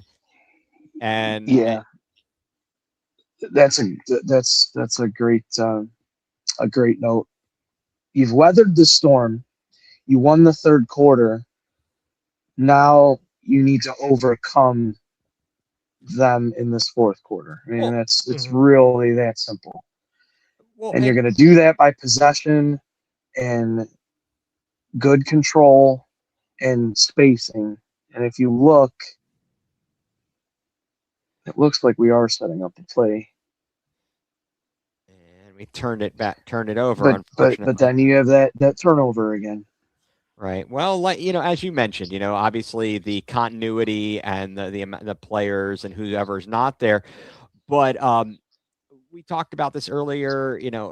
Toronto had their hands full of Fort Wayne. Fort Wayne is a winless team, and Toronto, had their hands full with them. So any given night, any given team, whatever it is, you can't just look at their record and say, oh, they're going to be a pushover. And here's, good defensive play to block the shot. Yeah, good block by Smecko. Yeah, I was watching the Fort Wayne Toronto game, and at one point it was a 1-goal game. And again, I think that speaks very highly to the teams that we have in this league. There is some serious competition. I mean, you're gonna see 4 very good teams in Las Vegas. So the fact that we've expanded, this league is expanded to 13 teams, to 2 conferences. These are all good things. And just like you were saying, Drew, though, we need to up our production all across the league. And, I assure you that everything that is being said in the comments, like all of that has been addressed, is being addressed. Things are being worked on. So it's not for nothing. These things are going to be fixed. It just takes time, and for sure. And it takes. Looks like we had a rugby scrum there in the corner, more like hockey, where the player holds it up and, geez, Lou. Yeah. And, as you guys know, in any sport, when you are down, and whether you're at home or on the road, and you are in the fourth quarter or second half or whatever it may be, or whatever, if it's late in the game, you are not only playing that opponent, but you are also playing time. And that is a situation that we don't want to be in. Shot off the boards near side. That was a golden opportunity. No pun intended. Yeah, I agree. It's one of those things where you're playing 2 opponents now. You're playing the team that's in front of you, but you're also playing the clock. And, you got to use that time wisely, but you got to be, like we said all game long, you have to be urgent. You have to play fast now. Right. I do see, and we've been talking about, a little bit more press on the goalkeeper. I would like to see a little bit more press on that goalkeeper, especially with how high he's been getting. He's been getting past midfield quite a bit. I would like to see a little bit more heavy pressure on that. Liam with a nice ball up to Minnick. Minnick off the boards into the box. No, knocked away. And the crunch on the attack. Coach Manfoot, Antonio Manfoot into the boards around the corner and unable to keep possession. Good defense by Rockford once again. Yeah, and the reason for this possession, this turnover is if you watch Manfoot in the corner, Najjar was right in his space. Right. And the two got in. The two were in each other's space, and that's just not going to work. You need to have spacing in indoor soccer, and that was not there on that, and that's why we coughed the ball up. Well, they right there we saw them put the pressure on Bolanos and make him get rid of the ball, but I feel like we're right there, guys, and you've got to get it in. You don't want to give up a goal and go back down 2, like you said, into the box, play, and it gets knocked out of play. Who did it last touch? Another set piece opportunity. Yeah, so this is a set piece corner. Was that? And that was Manfoot. Yeah. That was on a quick Shot! reset. Oh, goes wide left into the turn. Shot blocked. Good defense. Ball still loose. Into the box. Could have gotten a touch That there. should have been a handball. Yeah. Okay. All right. This is he couldn't get it. Couldn't get his head to it. Antonio Manfoot. You got to stretch him out, Ryan. You're gonna have to grow him a little. You're gonna have to give him a few inches.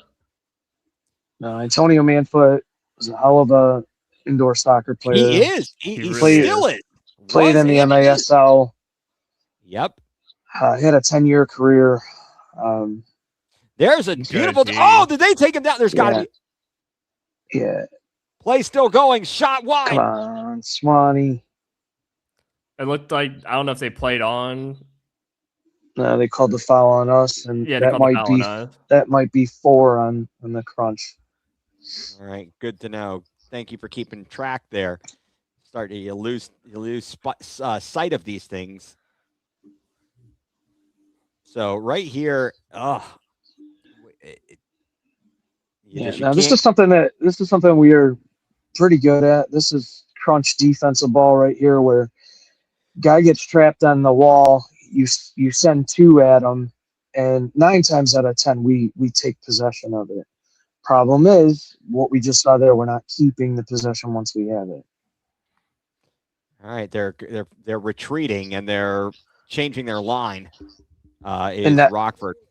Yeah, and you're getting into danger zone. You're going to go under 10 minutes here, and something that Amarillo was very good at doing. Did he just kick that out of bounds? Yeah. Okay. Yeah. And I think that's going to be a media timeout. But Amarillo was. Go ahead. I'm sorry. I was going to say, and that isn't Bolanos back there because he came out hurt. That must be Rivera. Rivera's getting a workout. Go ahead. Sorry about that, Ryan. Yeah, go ahead. Yeah. So, like we talked about, once you are down and you're in the second half or fourth quarter or whatever it may be, deep in the game, you're playing that opponent and you're playing the clock. Well, what makes that even harder is when that opponent knows how to play keep away. And Toronto is very good at doing that, and Amarillo, as we saw in the finals last year, was very good at doing that. So I'll be very curious to see here as we get under the 10-minute mark on how Rockford approaches. Do they play safe, or do they play for the kill? Right. I think that they can. We've been unfortunately not. On the top of our game when it comes to being clean and the possession. Why does it say 7-7? That's I was just going to ask that. I think they're messing around with the scoreboard. And did we miss something? I was going to say, unless they were showing the commercial, we happened to score right off of it, right off of something. This is interesting. Well, we're going to know if they put the ball in the center circle. Yeah, if that ball goes in the center circle, that means we scored during a commercial. Which would be, but it doesn't seem like that's what's going on. It looks like everyone's spreading out. No, Okay. because I was talking about the 10-minute clock. Right. And, Right. Yeah, I don't think it's 7-7, guys. No, it's 7-6. It's still apparently the clock stopped working. Yeah. Okay, so folks who are watching along with us, I believe we are still down 7-6. And That was a handball. That was a handball. Too big of a touch. Oh, okay, but that's all right. Way to chase Yeah. it down. Chase it down. Spraggling gives it over to Minnick. Minnick back to Sveko. Sveko on the near side. He is going to let things kind of take place down on the other end. There's Manfoot in the corner. Manfoot being defended against the boards. Manfoot controlling possession, gets it out to the middle of the field, gets it back. Manfoot goes to the right, can't maintain possession, but now flips it out. Crunch pressing. I like this possession. Let's see if we can do something. Swan receives it on the near side. Oh, wait, do we have a man advantage? It looks like they're getting a yellow. No, there jersey he up is. for There's somebody. their fifth. Yeah, I was gonna say, but I saw someone putting on a yellow penny, so I'm assuming we're getting ready for. If we don't score here in a moment, we're getting ready to take out the goalkeeper. You think this early? It could be a lot later in the game than we think because of the Okay, clock stoppages and stuff like that. I hope not. I don't think it could be that bad. It seems I didn't think it had messed up for too long, but sheesh, that's not good. Okay, so Spraggling to the center of the pitch, and now we go back to McIntosh. And this sequence that you're seeing, this is something that you've seen a lot in this first half of the season from the Crunch is This yellow penny. So McIntosh. This timely possession, good ball control, patience, and usually it results in something positive for us. So watch Omar on this back post. Let's see. There's, yeah. So that'll award you another corner. Or it might be the at top of the key. Yeah, top of the key or whatever. Yeah, or the yellow, the third. That's their yellow. Yep. Yeah, it didn't look like Omar got much on his shot. Plays it across to Manfoot. Manfoot on the near side, left side, back to Piwu. Piwu to Najjar in the middle of the field. Najjar looking right now, goes back left. Minnick with it outside the yellow line, back to Najjar. Najjar to Swan. Swan with the right foot to Najjar. Najjar back to Swan. Back to Najjar. Najjar into the corner. Shot across the face of the goal. Minnick plays it back. Swan to Najjar. I like this attack. I'd like to see a shot come free here, but you try and make the defense make a mistake. Into the corner. You have to keep on inching up on this. It looks like we're getting another corner. Did that get deflected? Yeah, the refs did a deflection sign. Yeah, so we're going to get another corner. Okay. It's another big set piece, and let's see, is that still McCain in the corner? Yeah, still Spraggling. Shot goal off the set piece. Antonio Manfoot with the equalizer from Spraggling, and the Crunch draws even 7 apiece. Another beautiful play off the set piece. He just comes in so casually. Yeah, so no diversion there. It's just coming right off the wing. We saw a set piece from Manfoot earlier on the road this year from the opposite side, and he does it again there. So now we are even, and folks, as we're watching on the display, we're not sure exactly of how much time is left in the quarter. We noted earlier there were some clock issues, but we're going to go at least here 7 minutes. And the Crunch and Thunder even. Now can the Crunch grab the lead for good? On the right wing, fighting for it. Gaining control was Kuhn. Gets it back. And with it, is that Swan? Swan. So our team there, our management team is saying that there's about 4 minutes left in this game. Oh, appreciate wow. This is the insight you get when you watch with us here on the Let's Go Crunch podcast. We have the advantage of having Ryan Ruiz here, and him obviously, we've got people boots on the ground there. We get to see a blue or yellow card here for time wasting. Oh, okay. As soon as we tried to put the ball down, play quickly, the Rockford player came and just touched the ball away from. Yeah, looks so like it's going to be a Psycho. delay of game, and he'll have to sit out the rest of the game. So that's a 5-minute. That's big. That's a 5-minute. But with the yellow, you don't go down a man. You don't go down a man. Yeah. That player will just serve 5 minutes. I think that happened because they were already warned on a delay of game. Yeah. Okay. All right. Down into the right corner. Minnick turning into the box. Couldn't get a foot to it. And also, I believe that should be 5 fouls now too for Rockford.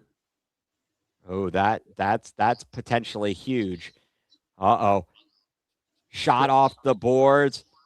Rockford trying to retake the lead. Shot up! Did it go in or did it go off the crossbar? No, off the top. Just comes free. Shot blocked into the air. Wow, what a sacrificing his body right there. Holy smokes.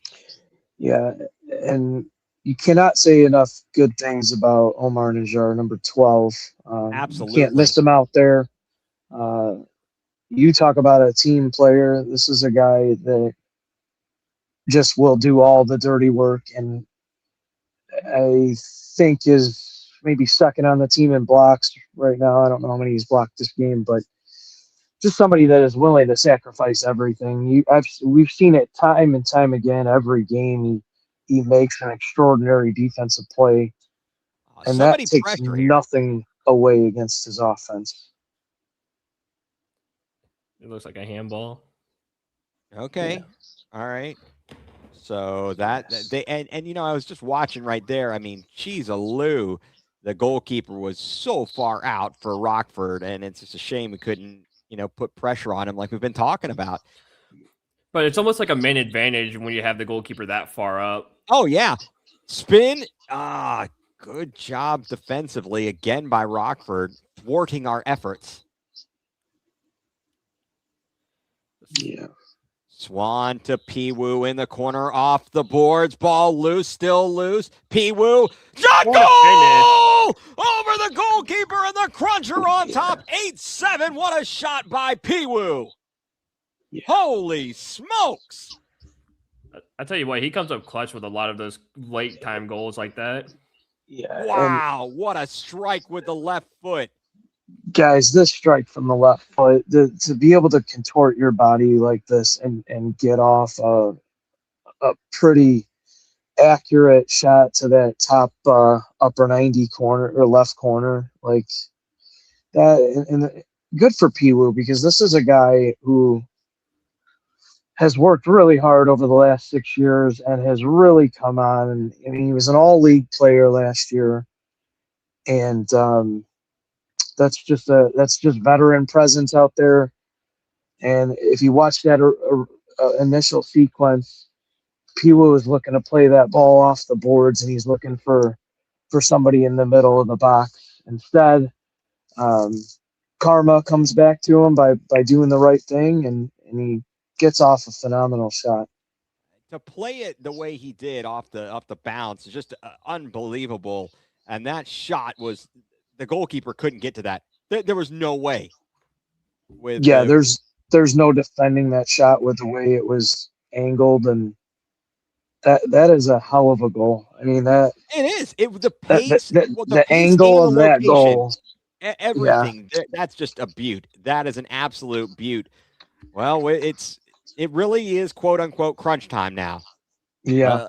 Let's see if we can stay strong. And I mean, because we saw, now what did we see, Drew? It looked like we saw the goalie coming over and switching out jerseys.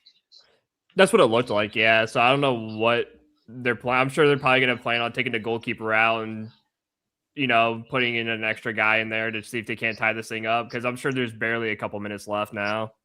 Right. And they got to be careful too, because I think they are on 5 fouls. So they got one more foul before they give us, a a shootout. A shootout goal. Yeah, a shootout opportunity. So Right. All Now, right, so it looks like there's under 2 minutes left in this game. Okay. We're not going to go by the 4:03 on the clock. yeah, so they're probably According going to the bring on the extra stream, they're attacker. saying 138. Okay. Yeah, so okay, it's still Bolanos. He's still or by jersey number, it's still Bolanos, and they are using him as the extra attacker essentially here. And the Crunch, I mean, if we could just get a takeaway, have a great opportunity. Shot, save, another shot, another save. Save! Oh my! Who got that? Was that Najar? wow. There's Omar again. And again, yeah, Omar and Najar. Just, I mean, Liam McIntosh, just 3 great saves in a row at crunch time.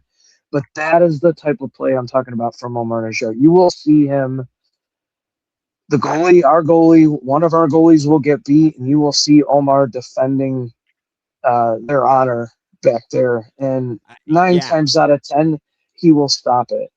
And what? We got a timeout. Okay. Yeah, there it is. Sorry, you see everyone congregating on the field, and I think Rockford called a quick timeout. Okay. Yeah, that I mean, Najar, I mean, what an amazing way to back up your goalkeeper. And Liam is busy trying to stand on his head back there making saves in this in a barrage. And then Omar's right there, right place, right time, and that's just a testament to him as a player. No, and I will tell you from a front office standpoint, from what we see from Omar, it's almost we expect it out of him now, because it's every game he is making a play like that. And one thing that we have installed and are very proud of at our home games is our childhood cancer warrior of the game. And yes. The childhood cancer warrior of the game, we find a child that has been battling cancer, that has overcame cancer, or somebody that we can honor child-wise. And our friends at Ed Shatira at Metal Stacks, they're donating a plaque to the kid who has cancer, and as well as a silver round. And these things are over $100. These silver rounds are like silver coins. But on top of that, whoever the warrior of the game is, the childhood cancer warrior player of the game, they also get the award. But the award's not the big deal. The big deal is what makes a warrior of the game. Omar Najar is a clear example. That play that just happened is the best example I can give you of a goal. Oh no, the game has been tied up. Yeah. Under a minute to go. Played in. Here's the replay, and just a good, it's hard to see exactly what happened there, but that and we are square at 8, and you have an unmarked man and on that back post, and we were late to the game there. They're playing the post in the middle. It's a nice little chip to the back corner, and nobody was on the back post. So 13 seconds. Let's get off what we can, and you got to steal this one, guys. You got to steal this one on the road. I know. Yeah. The one thing you will not hear from me, Luciano, Andriana, Lou, Corbin, you won't hear it from any of us. There are no excuses in crunch soccer. I absolutely love our guys. I love our starters. They all know that we all have the utmost respect for them, but you put on that crest and you put on that Cleveland jersey, we expect the best out of you, and you need to perform, and it is next man up. And now you need to see how heroes are made here in this next sequence. Well, we had a question, and just to refresh our memory, maybe, how do the overtime rules work? Is it sudden death? Is it what's the what do we got going on here, Ryan? If you could shed any light on this. So I believe this is going to be a 10-minute overtime period with a golden goal. Okay. And now, how about the foul count? Does that continue to carry? No, that does not carry. But okay, we are not in OT yet. We have 13 seconds left from what this clock says. But yep, I don't know if we can trust this clock because we're still at 13. Oh my! Almost ball right through the box. Now the clock's not even moving anyway, so who knows? Yeah. So onto the near side, Najjar plays it down off the boards into the box. No one there. Spraggling coming forward. Gains possession, running through a defender. He gets taken down in the box. No whistle. Ball is played loose, coming away with it. Oh, we have boy, no idea how much clock. That would be it. Yeah, okay. Yeah, so we definitely got to get the clock situation fixed here for overtime, so we at least know what's going on from a time standpoint. Wow, this is tense. I'm sure it's more tense than you wanted it to be tonight, right, Ryan? No, it is. Our good buddy Mike Wilkes, just texted me and he's like, "How do you stay so calm?" And it's like, well, I know we're.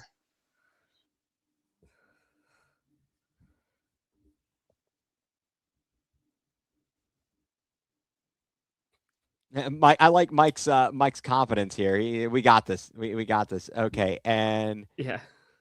All right, and so Rich, hopefully, if you might have heard Ryan mention a moment ago, the overtime, it should be a 10-minute period, and it is golden goal.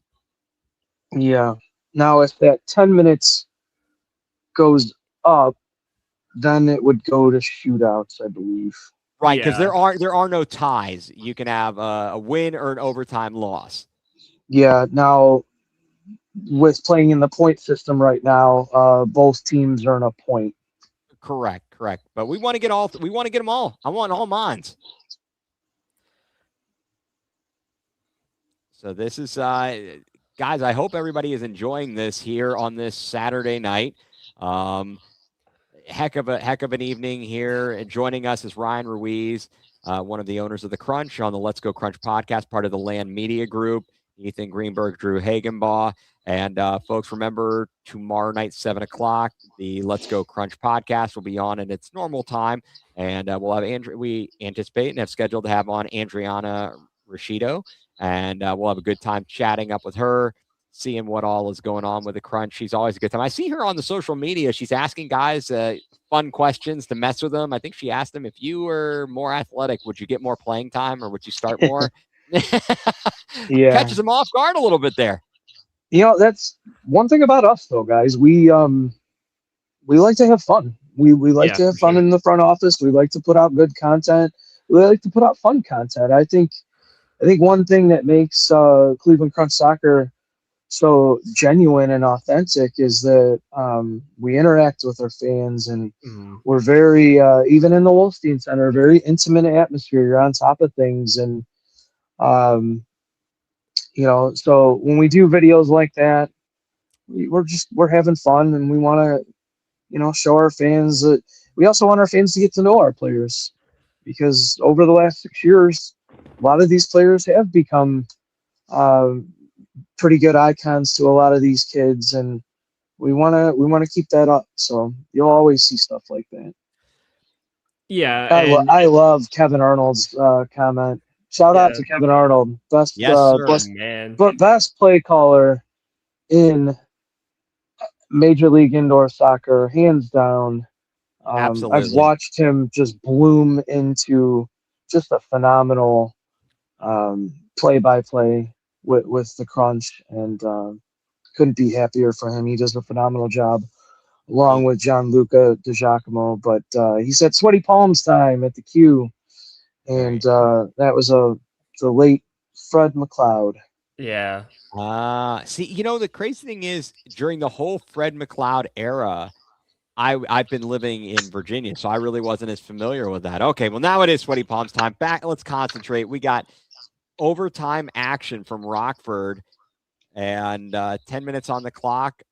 Golden goal in play. And here we come up with the goalkeeper, Bolanos, playing forward into the box. Ball loose. Diving for it. What a save by McIntosh. Okay, here comes a possible counter. Manfoot gets it ahead. Piwu off the defender. Great job by the defense. That was like... he was trying to flick it over him, and he just didn't get it. But heck of a play.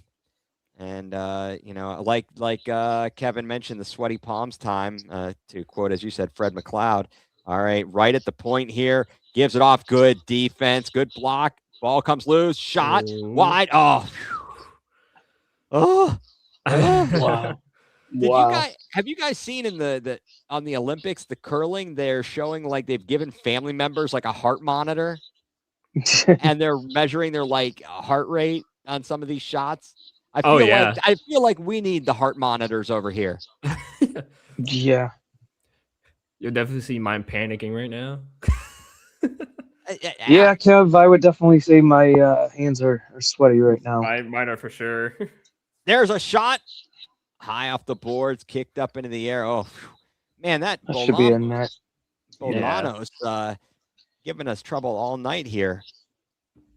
It's one thing that you are seeing these opposing teams do against us, and even watching film on some of the other games, or watching video on some of the other games, you're not seeing it as much. But it seems like when teams are playing the crunch, they are really cheating the goalie up. And like I know Zendelec does it. I know Amarillo in the South does it. We saw it. We saw it with Lansing.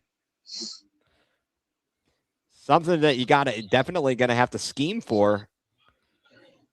Yeah, we definitely have to scheme for this. But the one thing about the Wolstein Center is that you have the bigger field and the spacing.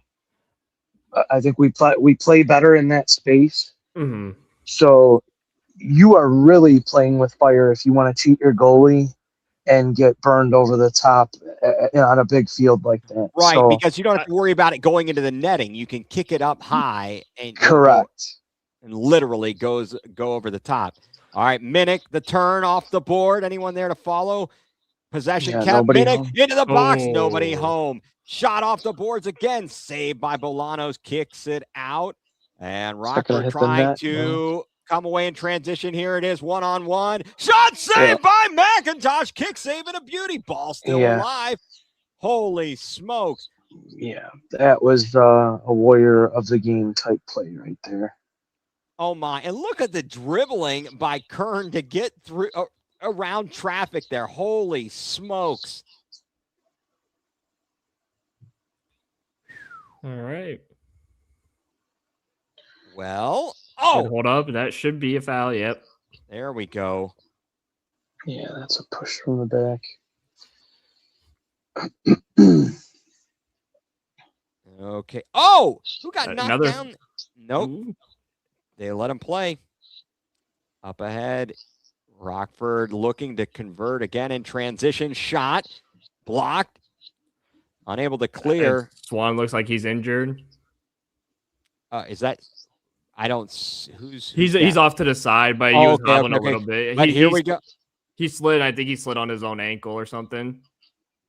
Come on, Coon. And then did he just play that out? Now is that?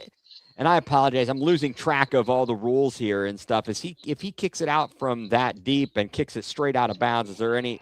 Now we get a set piece out of this, right? Yeah. So this is going to be a set piece at the yellow or at the top of the key. All right. Well, oy vey. Is he all right? He's saying there was an elbow. There wasn't really anything into it. I think he was trying to get a quick foul and get into a dangerous area. Yep. Okay. So we're taking this right from the top of the key, as you said, not even at the yellow line, top of the key. Yeah. So this is another. We've been very good on set plays tonight. Can we get one more? Can we get one more and send them home happy? or send him home sad there, and we can drive home happy, right? Correct. Yes. Yeah. That's what it is. Hey, who is this? So someone in the chat that went to high school with Brian Kern. Nice.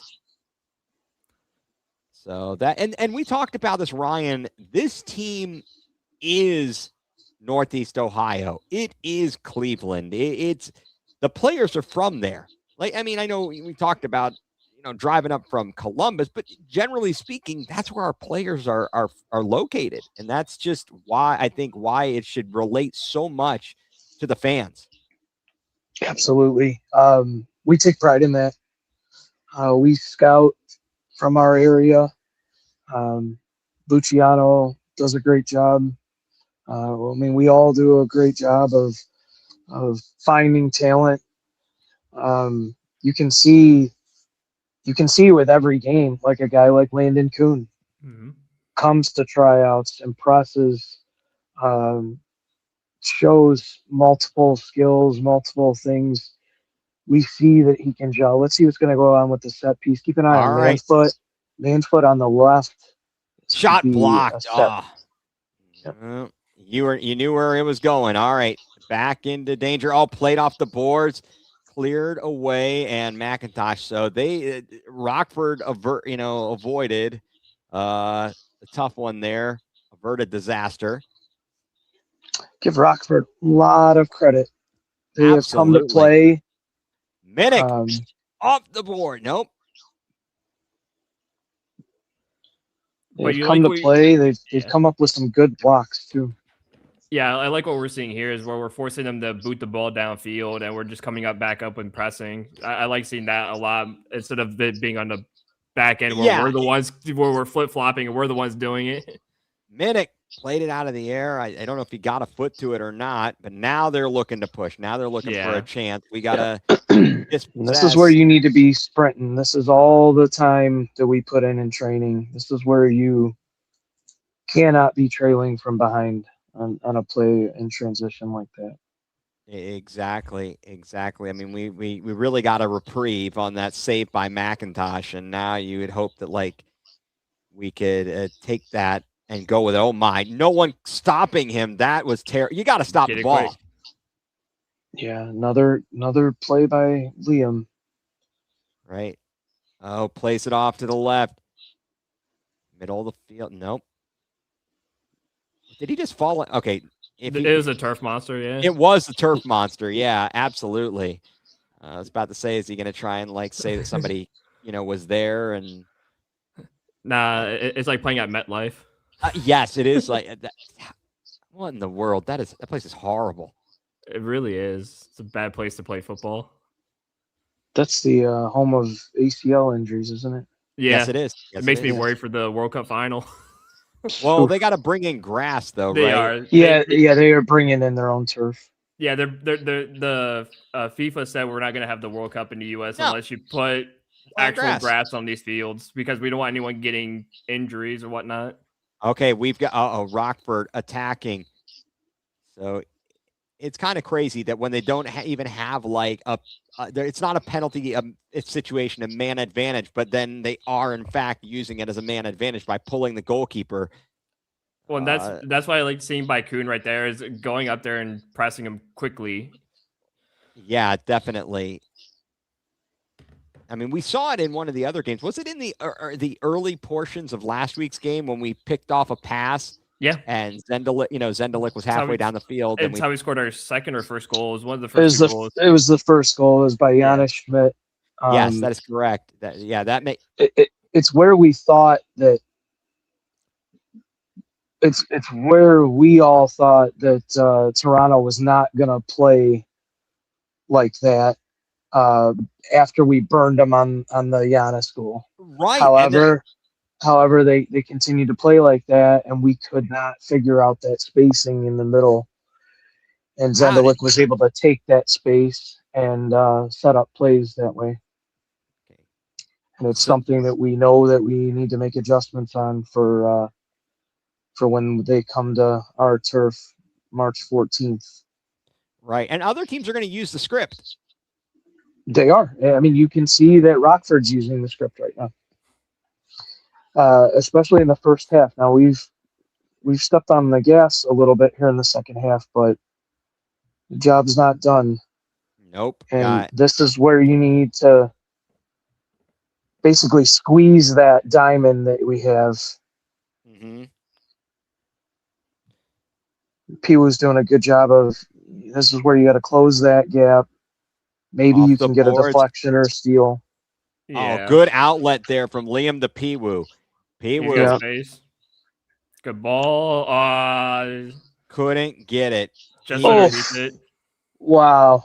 He was so close. He was right there. I mean, that was a heck of a play. It was a great outlet by Liam to start with. It's also a great ball there by Piwu too, threading the needle.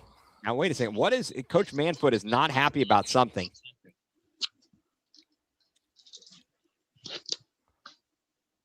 Any ideas, fellas?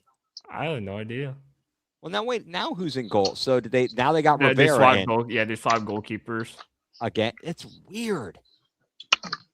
I am so confused by the strategy here. But right now we need to not worry about that. Ball loose in the box. Free. McIntosh was down for a moment. Regained possession. Shot. And Goal. And that's ball game. Wow. Wow. Rockford in a scramble. Oh, that was a beautiful move. That touch there by Mercado, Emmanuel Mercado, to, use it, flick it behind, then come. Wow, guys. That was tough. Yeah, that is a tough one, guys. That is a tough one for me to swallow. Yeah, for sure. We knew this wasn't going to be easy coming in with a thin roster. Hats off to Rockford, though. They came to play. They did not back down from a crunch team that was coming off a loss. That had to have some hunger, and unfortunately, they outplayed us tonight. Yeah, it was. Sometimes these things unfortunately happen, but I will say, and I don't like moral victories, but the team battled. You took them to the end, and wow, just wow, and hats, like you said, hats off to Rockford for playing tough. And now, I mean, so this is an OTL, an overtime loss. We get 1 point out of it, but it's on the next week, right? Yeah, it's on to Pittsburgh, and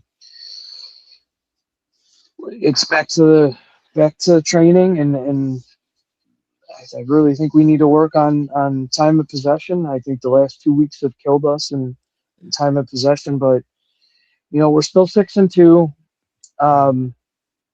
We are still in second. I mean, going into this game, I believe we had a three game lead in that loss column for the second seed in the North. So it's like we talked about it. If I told you guys that hey, Cleveland Crunch are going to go undefeated this season, but we're going to fall short in the playoffs, would you want that, or would you rather me say, hey, Cleveland Crunch are going to go 10-2 this season, we're going to win the whole damn thing? Exactly. Well, yeah, that's absolutely it's and that's that whole argument as well, talking about and we heard it a lot with Ohio State football, and they lose to Michigan, but then they win the national championship, and people were upset. Oh, we want you to beat Michigan, and then it's like, well, what do you want? Do you want this one game, or do you want the ultimate goal? I think ultimately you'd rather have both, but no, I think that it stinks. I'm not gonna sugarcoat it. It stinks. Losing sucks. Losing sucks, but the great thing is this wasn't like the last game of the season. There's games left. You got a big one next week. You got to, this is a Bridge City, Pittsburgh, very, very tough opponent. They played us tough in their building. We need the energy at the Wolstein Center, guys. If you're out here watching us, First of all, thank you all for tuning in, for commenting. We really do appreciate it. And thank you very much for Ryan Ruiz being with us during the second half and overtime of this game. Guys, you got to get out to the Wolstein Center. It's a lot of fun. Ryan and the team over there are planning lots of fun stuff there. Great family friendly, affordable. Get out to the Wolstein Center to check out your Cleveland Crunch. This is a top class organization. Can't say it enough. Yeah, no, I appreciate it, guys. Again, thank you for having me. I'm sorry I couldn't bring a W to the podcast, but Wolstein Center, we go on to Pittsburgh now. It's Cleveland versus Pittsburgh week, and we beat them on the road. They're coming to us now, so they're going to be hungry, and especially with the loss today, they're going to see an opportunity to get back in it, probably just like the Mustangs will. So we need the energy, and the crowds have gotten better and better, and the weather's warming up now. Metro Health is a big sponsor of is the title sponsor for military and first responders night this Friday. So we have some giveaways at the door. A lot of fun giveaways we're going to be doing during the game.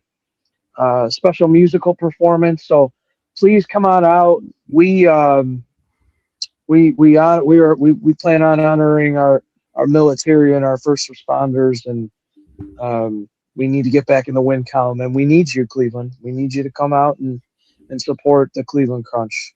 Right. And hopefully, we'll have a more of our normal roster on hand, Ryan. Yeah, we know that Mikey Derzic is off of his suspension. I mean, he was technically able to come back for this game. He did not. So we will see a different roster than what we saw on the field tonight. However, we need to get back in the win column. We need to get back to a sense of urgency, and we need to get back to focusing on the task at hand and what our goals were for the season. No pun intended, but what we set out to do, and that was get a ring. So I assure you, from front office standpoint, we'll be doing everything on our end.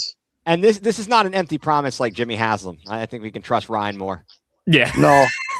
If anybody knows me, you know that I work my tail off, and I have a great team behind me. For sure. We have an excellent team on the field, doing all of our activations. I know Amber Phillips is watching. Amber Phillips is, that game day coordinator that keeps everything humming, both upstairs and downstairs, and all the things that you're going to see, she has a big part of. So we need to get back in the win column. I'm not going to sugarcoat anything. I'm not going to make excuses. You will never hear excuses out of me. We need to play better. We need to play with more sense of urgency. We need to get back in the win column. And once we get that, we'll get feeling good again. Absolutely. Well, Ryan, it's late. I will let you go. It's almost time for Saturday Night Live, but it probably won't be on because of the Olympics. But you get what I'm saying here. It is late on a Saturday night in the Eastern time zone. Really appreciate you being with us, and look forward to talking to you again soon. Yep. And I'll see you guys Saturday. Well, I'll see you Saturday, True. Yeah, I'll see you Saturday, Ryan. All right. Thanks again for having me. Yeah, thank you very much, Ryan. Thank you very much. Have a good evening, sir. Yep. All right, you too. Right. Bye-bye. Okay. All right, Drew. Well, again, everybody, thank you very much for tuning in. Thank you to Ryan Ruiz for being on with us. That was incredibly insightful. And folks, again, how many other teams and organizations are you going to get that kind of interaction with an owner? If you're a Cleveland fan of all these sports, how many other teams are you really going to get that with? You're not. And that's just an amazing thing about the Cleveland Crunch. People, you need to get out there. Drew's going to be there. Yeah, I'm going to be there. Mike's going to be there too. So, guys, it's one of those things where it's a big week. It's rivalry week. You want to get out there, show your support. It's against Pittsburgh.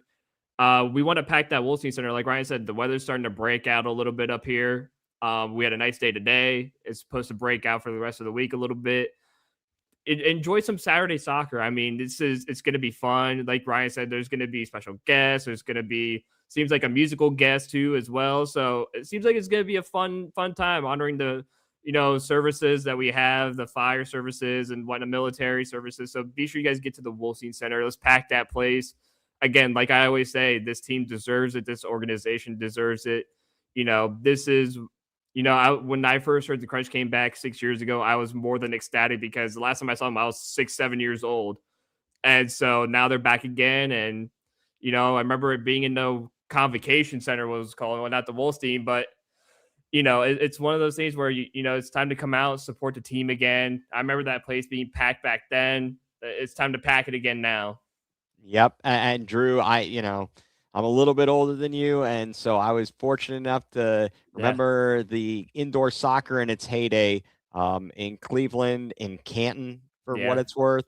And really, it's amazing to have this team back and go out and support them.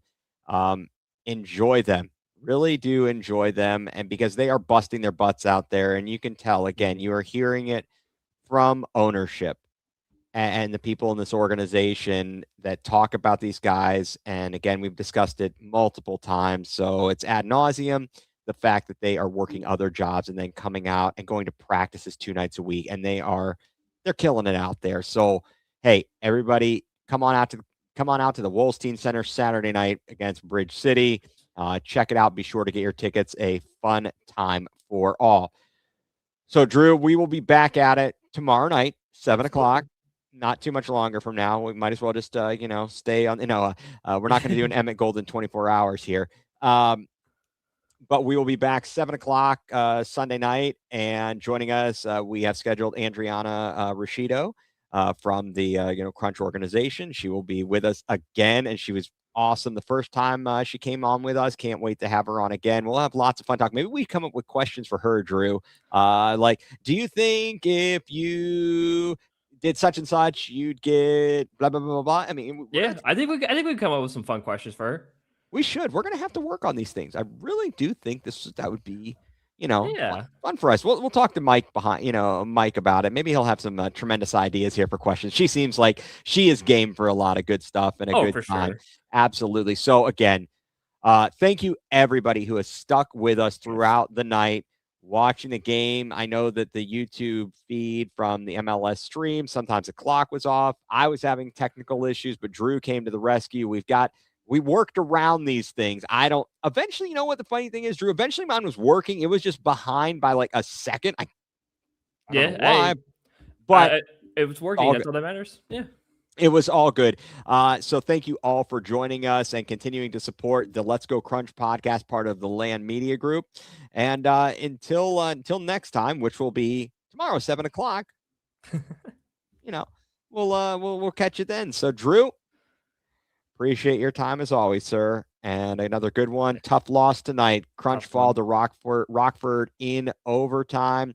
But they're going to look to bounce back next week, take on Bridge City.